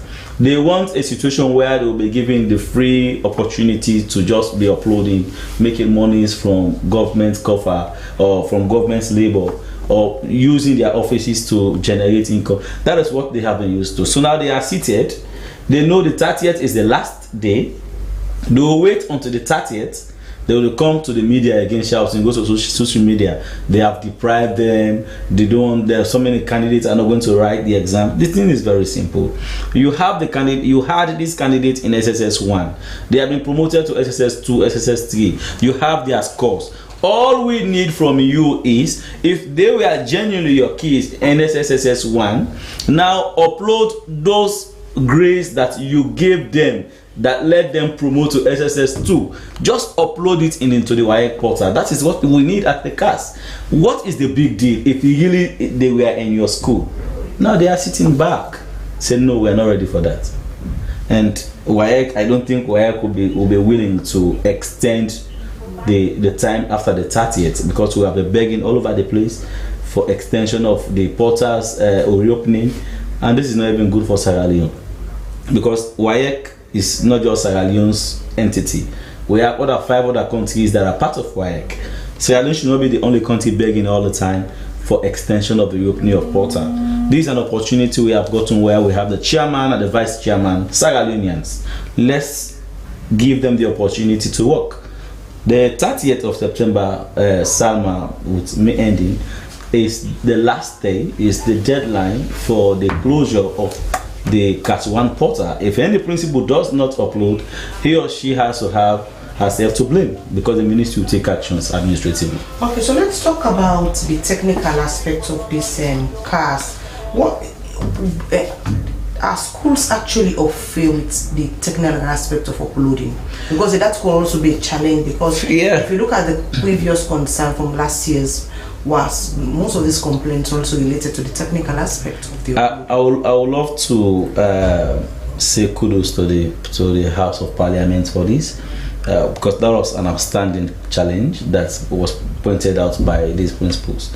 So what WAEC did was to conduct a very strong training for not just heads of schools, but also for all IT officers at the Ministry of Basic and Senior Technology at this state level, and all SQUAM, School Quality Assurance Officers across all the districts in Sierra Leone.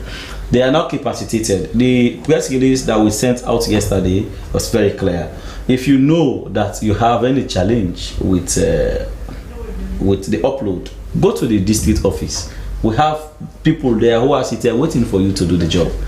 But the saddest part of the whole thing is they really do not want to comply with this new rule. They want to sit, wait, and see if at the last day they come to say we are unfortunate. So, the thing was closed, blah, and all sorts of requests. Will there be a likelihood of extension? So we shouldn't be talking about extension at this moment. Maybe that's it, because it's normal practice. People relax and wait. This is where. So this is a situation where, Salma, you have the keys. They have gone through your hands for 1 or 2 years. You have their scores. The basic report card that they use to promote to SSS1 is enough for you to generate the continuous assessment. So you can even do that in a day.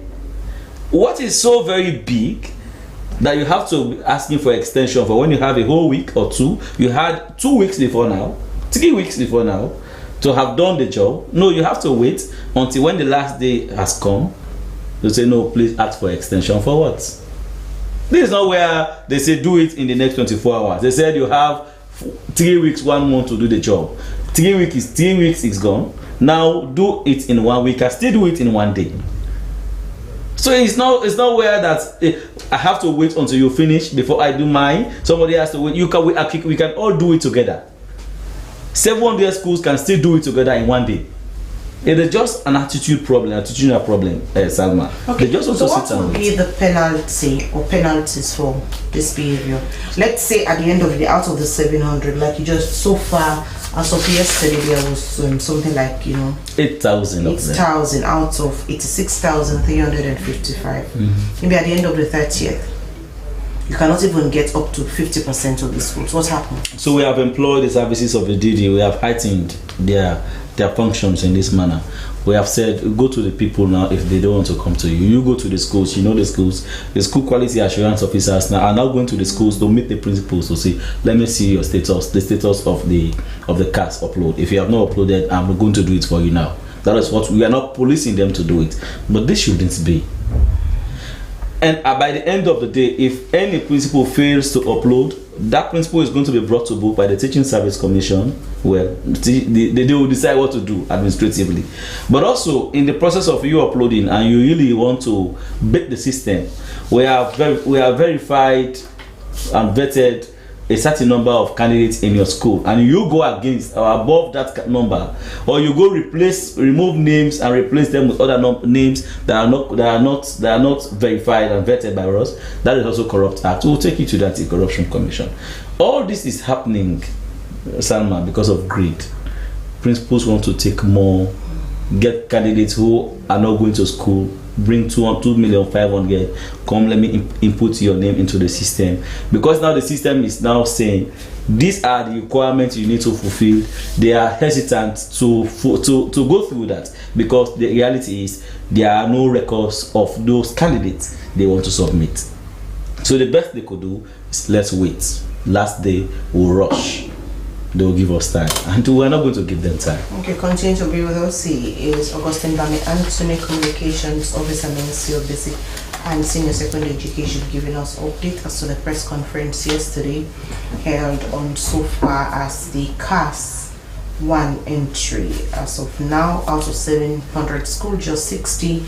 Out of 86,335, just 8,013 kids so far. Even at that number, some investigations were also conducted that even the requirements, there are some amount of corruption. The program you're watching is the podium.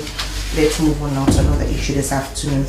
The Liberal Student Association is an organization that caters for students who hail from Uniboya Town, Cambia District, who are into different courses across the country in colleges and universities. The organization is now calling on government for urgent attention for victims of the flooding at Uniboya Town on the 19th of September 2024. According to the organization, life in its words, is increasingly becoming impossible as the land is going under water, mangrove deforestation, coastal degradation, and rising sea level due to climate change. Yeliboya, according to report, is the second largest fishing community in Sierra Leone. For more on that, I have the President Yeliboya Student Association, Mohamed AUCC. Good afternoon, welcome to the program, sir. Good afternoon, Salman. All right, give us let's get an idea of this. So what exactly happened? What exactly happened is it's a recurrence of an episode on yearly basis wherein you sit and see your community sink due to flooding and due to high sea level. So for us that are indigenous of the island, we were over the years will be advocating for a better life and a better condition of living for our people in the island. And this year we saw an occurrence that has never happened before. On the 19th of this month, we saw an increased level of flooding, wherein the entire township, no house was spared with the flooding. In fact, this resulted to even some schools going people were unable to access classes due to the level of flooding. In fact, the kids has to build some of the water within the classroom, and lots of business people suffer losses because Yeliboya is known for fishing and trading, and we are anchored between the capital city of Freetown and that of Conakry. Is a port that supports trading effectively, and petty trading is common within the island. So markets, women with their goods, they were destroyed due to the high level of flooding. So for us, it's become alarming, and we thought if it that as a student body that are from the island, it's high time we start to engage the authorities for them to come to our aid, to see that with urgency they relocate the island to a safer place. Is this the first time that this community is facing such level of flooding? We'll be getting them like I said, it's an yearly thing, but the level of which we experienced this year, it's above. We've not experienced that over the years. What's the level of destruction? There are a lot of property, business losses, school materials, of course, classes were interrupted because of the level of water. And as I speak, we have 2 primary schools in the island. The one is already down. It's already the water has already taken over it. That is Kankele Islamic Primary School. The only one remaining, which is KDC, is now also on the verge of sinking. Okay, so let's talk about as students body. What do you think you can do at a time? What is the serious situation? It's above your students. At this point, it's a decision because you are actually calling for a relocation of the entire community. But remember, that community existed for the longest of time. They are used to their fishing. That is their livelihood. Why do you think a relocation is better, or do you think the other way around? How communities also could avoid, environmental degradation, because they are responsible. They are cutting down the mangroves. Yeah. What's happening exactly? Those that are cutting the mangroves are not the people within the island, but the surroundings that survives through the island. We have the Yeliboya, most of the fish we are getting and we are selling within the country and even Conakry, they are being smoked by this mangrove wood. So the community surrounded, they are the one that are causing the deforestation. And as it is now, there is no means that we can see that we have another way of managing this issue. The best solution is to relocate the island. And this, as a students body, what we are doing now is to ensure that we increase our advocacy platform, tapping, calling, knocking the doors of the authorities. We've written letters to higher authorities, the Environmental Protection Agency, the Office of National Security, and we are also trying to partner with NGOs that are of climate, that serve climate change approach. As I'm speaking, just this morning after the morning coffee, I also have a meeting with both the county director and the deputy director of Action Against Hunger. They are very keen looking into climate change. We've developed a proposal that we can think that if we work on it, that will salvage the situation by relocating our people. All what we ask for, it's not for government to go and build houses for our people.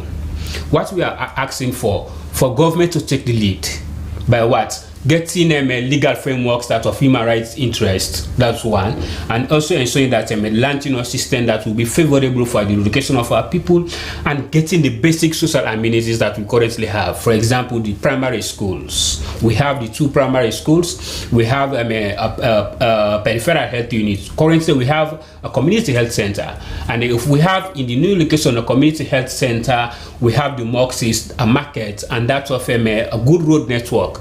Believe me, the people are willing to move. Okay, so let's talk about the role of the National Disaster Management. So far, any intervention, maybe quick fix, because this relocation is a very long-term project. Let's talk about, because we understand from the 19th to now, kids are not actually going to school. Yeah, and people are actually homeless.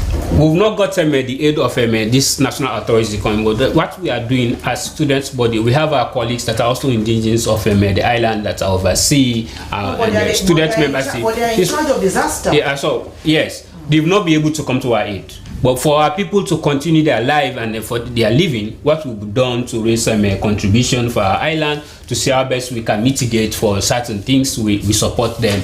We'll raise them a contribution among our membership, because this is what we do on a yearly basis. We organize activities to raise funds to see that we support our, because Yoruba is not only prone to flooding, it's also prone to onset disasters like cholera outbreak, fire outbreak. In fact, on a yearly basis, you have fire incidences 1 or 2. So all these issues coupled with the condition of living, we are not sitting back as students body. We don't leave it that because we are students. We also try to keep up, because some of us are already ex-people. We only carry the name students because we are products of the island, but we are now engaged in different workplace, and so we try to tap resources within our circle to see that we address the immediate needs of our people. So far, what are these immediate needs that you have done for them? 19th to now. Yeah, we support them with some basic school materials, especially for the school reading materials, and we are also trying to raise funds to support with them issues of water, to supply them with water, because everything illegal, even drinking water, you buy it. You get it from the neighboring communities. So we try to see that we love you to get this immediate basic services. We continue to build us. Mohammed Sise, President for the Iliboya Student Association, an organization of indigenes that's hailed from Iliboya Town, Cambia District, calling on government for support to victims of flooding on the 19th of September 2024. Let's move on now to another issue this afternoon. A release from the Office of the Press Secretary at State House states that the government of China has awarded Sierra Leone the International Fish Export License during the 9th Forum on the Africa-China Cooperation Summit. The certificate was granted following the signing of the Protocol on Inspection, Quarantine and Sanitary Requirements for wild aquatic products, enabling Sierra Leone to directly export its fish products to China.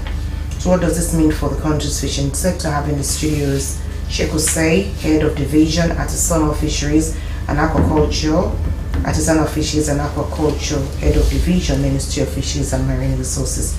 Good afternoon, Mr. Say. Welcome to the program, sir. Good afternoon, Salma. So give us a background. What are the yardsticks actually used to award a country with the International Fish Export License?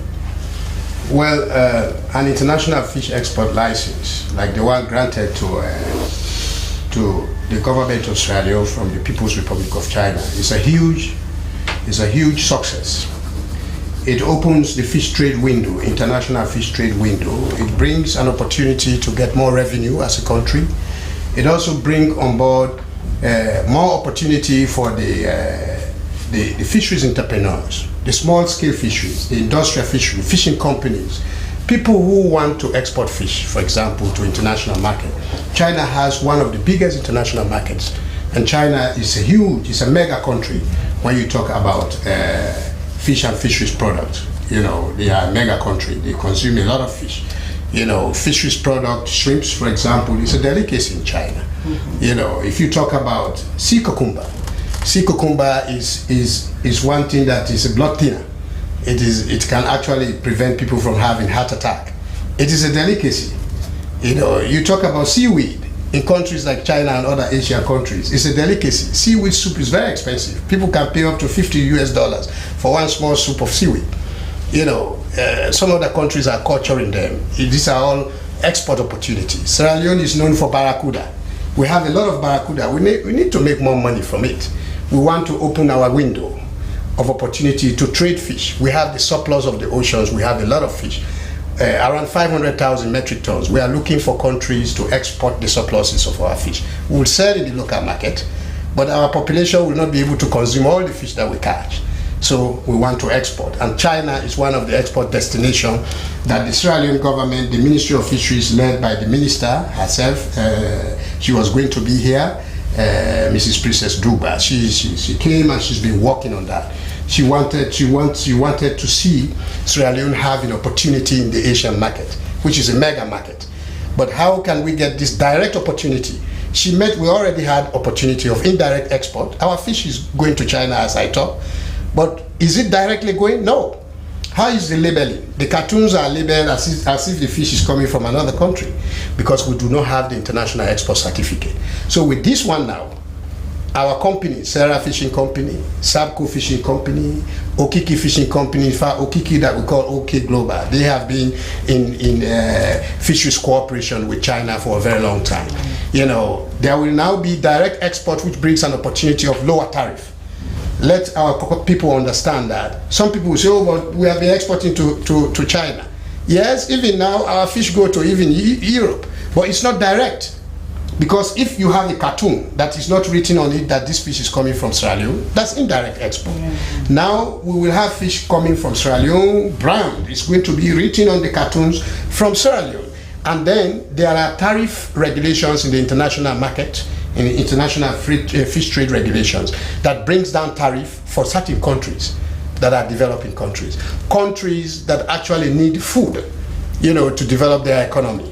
As for countries like China, they look at Sierra Leone as a country that need more food. So when you export fish there, they lower the tariff. The tariff is the tax that you will pay. So people will make more profit. So what do they normally look for before awarding a certificate to a country? They look at the preparedness of a country. There are certain things they look at. The Chinese government and also the embassy has been here for decades. They've looked at Sierra Leone in terms of industrialization. We don't pollute our waters much. How many factories do we have, for example? No, this is the reality. We are not talking about theoretical geo-market issues where countries will say we will stop your fish from coming to EU because you have not met. But let us face the reality. What are some of the issues? So, China is sure that Sierra Leone fish is not polluted to the level compared to even other countries who are exporting fish to China. And so they say, look, Sierra Leone has done some work. We have established we established the competent authority in the Ministry of Fisheries and Marine Resources. I was heading that competent authority. I established it. We had our border points in Balamuya, in Kenema, at the Longe International Airport, at the Sierra Leone Port Authority, at the Wataki. If you want to export fish, we do inspections. And so they said they came and visited some of these facilities and said, oh, Sierra Leone has improved. Now you are doing border control. So that means that if fish is in container and is coming to China, there are people that are going to check it. All right? They look at some of the readiness we have. That is one. We are inspecting. We have hazards analysis critical control points that are being developed. They saw some weaknesses.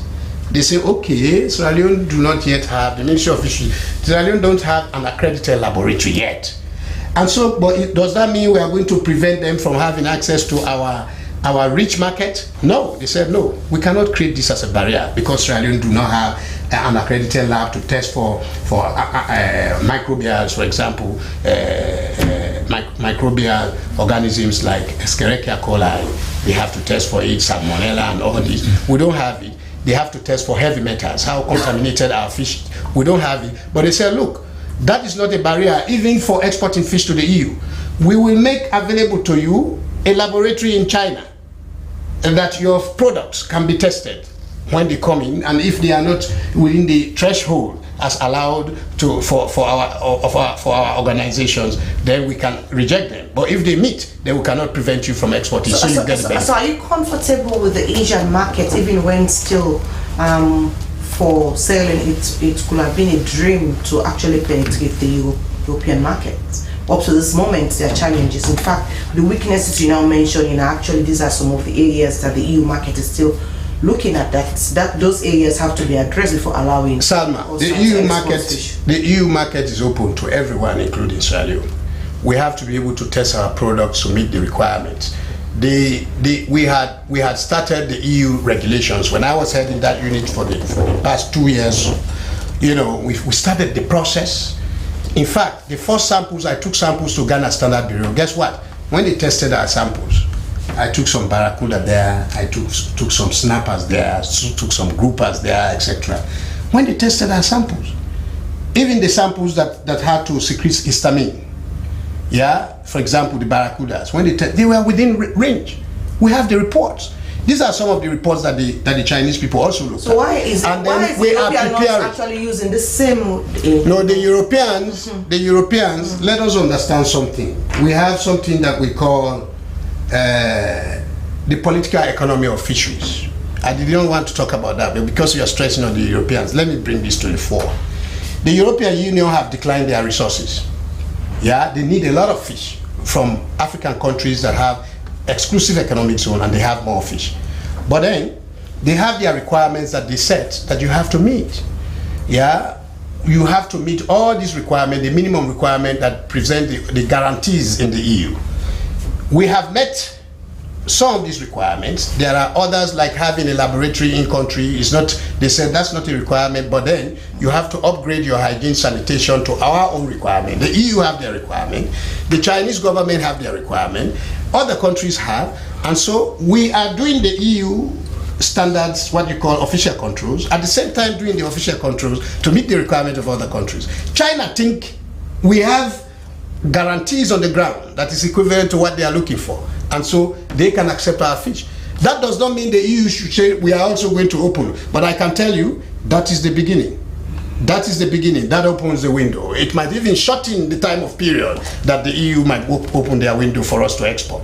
But we cannot say because the EU have not allowed us, we are going to wait until the EU allow us before we start exporting to China. We need money. We want to get export revenue, which the country need most to do their education programs, health programs, etc. We are open to the international world. It's trade liberalization.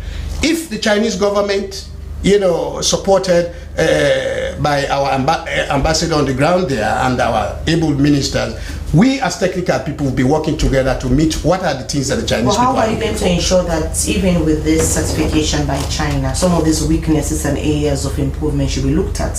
Because again, in the global world of fishing, how can you don't even have, an accredited lab? Yes, there are many countries. Yeah, it's very important. Yeah. Salma, it is so important. That's why the ministry takes it very important. But it is not a limitation to export fish anywhere in the world. I agree. What is the limitation is that you have to be able to test your fish, for microbiology tests to look at histamine, issues of antimicrobial resistance, issue of do we have E. coli contamination, do you have salmonella? You have to do it. We are testing our fish. As I told you, we even have reports of tests we did recently in Ghana, standard laboratory that has accreditation. We have we have a standard board, all right? We have a standard board. They are coming slowly to meet accreditation, but we need money. We cannot wait until we get a laboratory that is accredited before we export. What the people are looking for is your fish safe for consumption. So we will test our fish. We will send our fish to countries that are ready to test and verify, like China. They say, hey, don't worry. If you don't have a lab now that is accredited in Sierra Leone, our laboratories are open. Bring your fish, you put them in batches, you do your certification. They've given us the guidelines, what we can follow. When your fish come, it is the Sierra Leone government, Ministry of Fisheries. Are there cost implications there? Of course, there's cost implication in trade. This is trade. No, I'm talking international about the lab, trade. Usage of the lab. Yeah, it's just a process in between. Usage of the lab, they will make the labs available to us. We are going to go into they know we are developing countries. China has been helping us. They gave us $55 million grant to make a fish harbor. so that we can benefit from our fish. So the trawlers that catch the fish can bring the fish and we see them and monitor them. At the moment, we cannot see the fish that is caught by tuna vessels. They say, no, this is not good for Sierra Leone. Because we have China and Sierra Leone friendship, we will give you $55 million. Build the harbor at Black Johnson. We are on it now. And then they say, hey, so laboratory has been your impediment because you cannot test and give us results. Hey, don't worry. You tell the fishing companies. We will tell the fishing companies. We have the procedure. They will package their fishing containers. They export them. They have people who will be there, a specialized group. They will do those tests that is required to make sure that when the Chinese people and other people in China eat our fish, they are safe and they will go happy and sleep. Let's talk about now that the certification has been announced. What's the next step? We've started the steps even yesterday. We had a meeting. The next step was the Chinese part will send us instructions as to the measures to take. Other people have been talking to you here about that. The director came and spoke to you, our other colleagues spoke to you about that. We have to make the certificate, which we call the Fish Health Export Certificate, in line with what is required in China. You know, the China, their government health institution requires that you have to have your certificate in line with them. But it has to have all those requirements that it should not be forged. When you give a health certificate for export to a company, somebody cannot go that has not passed, because we have a competent authority in place, you know, that is now there. As I told you, I set up that authority and I was there for 2 years. They will inspect the products. As I talk to you, officers are there inspecting. There is no fish that will leave Sierra Leone, even if it is going to Guinea. It will be inspected. We have, it's not only testing for microbiology or heavy metals that is the only one. We have HACCPs, hazards analysis critical control points, the hygiene issues, even the handling of the fish, you know, where the fish is packaged and all that. If you meet all those things and the fish is very clean and well handled and all that, and it is fresh, the other aspect, the Chinese say, bring them. We will test and see whether the flesh has some antimicrobials, or if it has. Every fish has microbials, every fish. But the threshold is what matters. How much E. coli is there? How much Salmonella typhi is there? You know, when people get typhoid in fish and so forth, you have to take antibiotics, right? Has the fish, has the bacteria developed a mechanism where they can resist the antibiotics from curing, which we call antimicrobials? All these are the issues, but they have the expertise. But besides that, our ministry is also working day and night to be able to make sure that we work with the Sierra Leone Standard Bureau, you know, on the ground, and see how we can develop a national laboratory that will be accredited. Don't forget, accreditation takes time. And so countries have never stopped exporting fish because they don't have accredited labs. They will be doing it in tandem, doing the things that you have your accredited lab, and making money for government, so that government can address the issues of education, health, and all the issues that we need as a country. So we are ready. We will work with our fishing companies, the industrial fishing companies, Sierra fishing companies, SAPCO, and the others that meet the requirement. We have a competent authority unit that will be doing those official controls that we set up to make sure that the minimum hygiene and sanitation requirement is met before the fish is shipped to China. And then we have the GACC that is in China that is working with us to ensure that they do the necessary, once the fish get there, to make sure that the fish that will be consumed in China, nobody dies. So the beside fish that is consumed in certificates, are there regulations attached to it, especially for the country that is the end user, China? Are there regulations attached to the certificates? Of course. Of course. We have the regulations, first of all, our fishery product regulations in Sierra Leone. We have our Fisheries and Aquaculture Act. Don't forget, both fisheries and aquaculture products can be exported. We have our people now, private farmers, who are doing aquaculture. You know, aquaculture is you are actually culturing the fish in an enclosure. You have your fish ponds, you grow your fish. Private fish farmers will be attracted to ship their fish to China.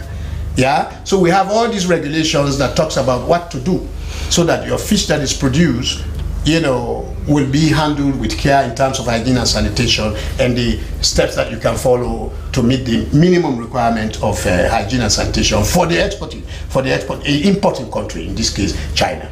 Is this certification open to review?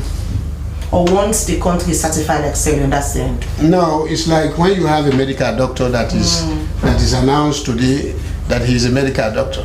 He does not go to sleep. you have to be refreshing yourself. In fact, some medical doctors take exams. They call it fellowship exams, even physician specialists. And so we will continue to take the exams as we are going further to make sure that our fishing companies follow the hazards analysis critical control points. Before you enter to the cold room, what do?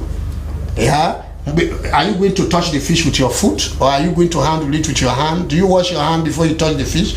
Are you going to expose your hair in the cold room? How are you going to handle the fish when you package to get to China? All those protocols are provided in the agreement that was signed by our Honorable Minister, and the protocols will be followed, and the hygiene practices, particularly the controls at the cold rooms where the fish is and how it is packaged.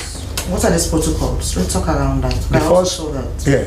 The first protocol says that the fish that you catch in Sierra Leone that you want to export to China must be caught legally.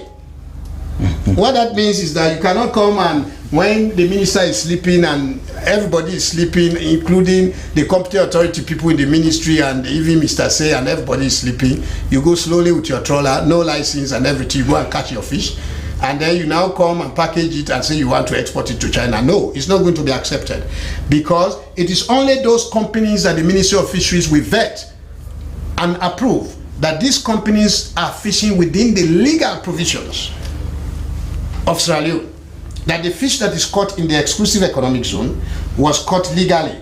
There was a license given, they had vessel monitoring system, the fishing vessel is inspected before licenses is issued, the fishing vessel is inspected for hygiene and sanitation, the net that they use to catch the fish is not small net that they will destroy the fish, that even the on board the vessel when the trawler is at sea, we have fisheries observers there, the inspectors, they are the first sanitary officers, they look at the cool rooms. Are you going to be urinating on the fish and packaging it in the canton and selling it to China? No.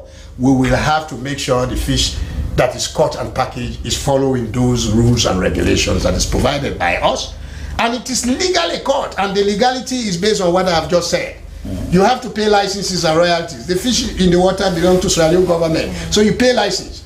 And we have to put something to monitor your vessel, called vessel monitoring system when you are out there. It even goes beyond that, automatic identification system. All those laws of Sierra Leone has to be followed. Yeah?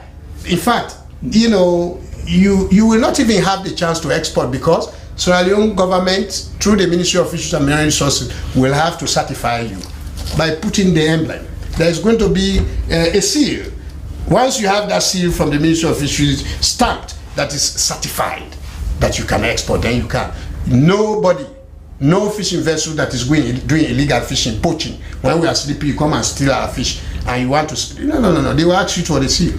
And that document can only be provided by the Ministry of Fisheries and Marine Resources. So this is how we are going to be able to address that. Finally, Mr. Say, what does it mean for the country? It's very good, extremely good. It means Sierra Leone will now get more export revenue. There were people who wanted to export fish. Some people catch fish and bury it in the mud because they don't have storage facilities for the fish to be there for 1 month or 2 months. But now they have heard about exporting fish. Do they want to sell smoked fish to China? Do they want to send it there? Are they going to send fresh fish there? You are now going to have more people that are going to be interested to export in both the artisanal sectors and in the industrial sector. And you will attract more fisheries investment.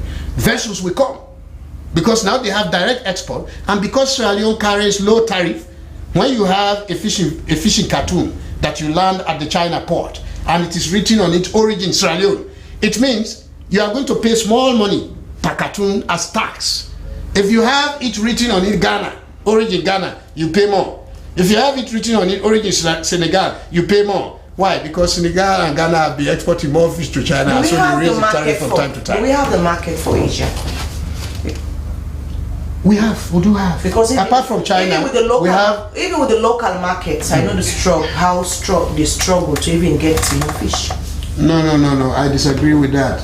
What they are struggling, we have something they call. So it appears there is no struggle going elsewhere than the local market. Salma, let me make this clear to our people. There is no struggle to get fish in Sierra Leone. The struggle that is there is what we call purchasing power parity. And so, if you want to eat barracuda, you pay more money. Do you want to eat the fish that is in the cartoon, that value has been added, very fresh with the gills red? Yes, you pay more money.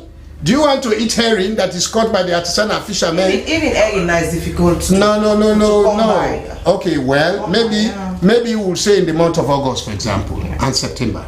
The fish availability is affected by the season and climate change. Because of the climate, we have a lot of seaweed that is coming from the Sargasso Sea. And so the seaweed from the Sargasso Sea, a lot of them, you see them floating and coming to beaches, and they are even, when the fishermen shoot their net, they catch seaweed instead of fish. And that is in the month of August and then partly in September. That has nothing to do with Sierra Leone.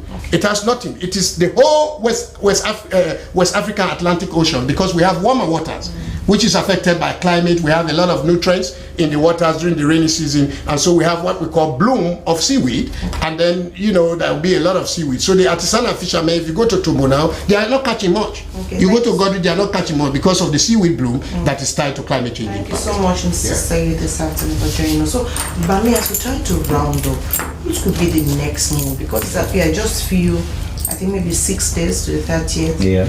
Because the numbers are not encouraging, it's likely that you can't get exactly what you want. And I know this move by the means just to avoid what happened. One institution that was actually in the forefront of this whole idea of getting students to actually take the WASP was Parliament. Is Parliament aware of this aspect of the lagging behind behavior of some principals or heads of schools at a time like this? Because they were actually in the forefront in advocating for them. So since the last incident, we have gotten the chairman of the Oversight Committee, Honorable Jabi, in all of our meetings. Yesterday, he was even part of the emergency meeting that we held, and he was part of the press conference. And, he has been part of the verification processes that we are conducting. He is having updates on a daily basis on the uploads. So yes, Parliament is involved, and they now clearly understand that it has never been the fault of the Ministry of Basic and Senior Secondary Education, but the very principals we call our constituents. And, but it's an opportunity, I will say, granted them, that we still have a week to go. The 30th is the closing date. Go and upload the continuous assessment of your case, put in your care. You have a duty of care as a principal.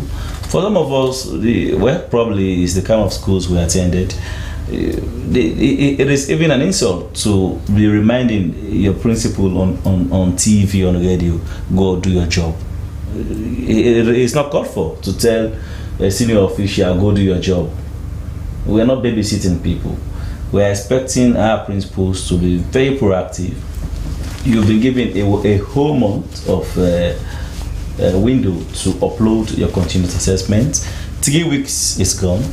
You only have a week. Imagine over 700 schools in Sierra Leone wanting to write the WASC exams.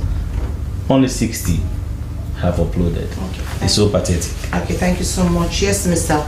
Mohammed, so what do you want the government to do at this point? At this point, I will urge the government to see how best they could tap from the climate financing. I guess the climate financing is there where you have the global fund, the global environment facility, and that of the green funding for climate change. I think they can tap from these resources because the Kyoto Protocol and that of the Paris Agreement call for financial assistance from parties with more financial resources to those that are less endowed and more vulnerable. So I think with this, the government can have the resources if they try to engage this global financing body to see that they mitigate to the current needs we have. I also want to encourage the gentleman from the fisheries here to help, because to join us on board, because this is a cry. One of the biggest fishing community is going underwater. Come to our aid. Talk to other colleagues to see the need to come to the aid of our people of Iliboya. We will continue to knock the doors of the authorities. We'll continue to cry, and we'll also continue to do research and also knock the doors of donors to see that they come to our aid. Okay, thank you so much, gentlemen, for joining us this afternoon on the podium. Well, that's how we round things up in this edition. Just a reminder of our quote of the day, which comes from Elon Musk, a US billionaire, and it says, "Some people don't like change, but you need to embrace change if the alternative is disaster." Thank you so much for watching, and good afternoon.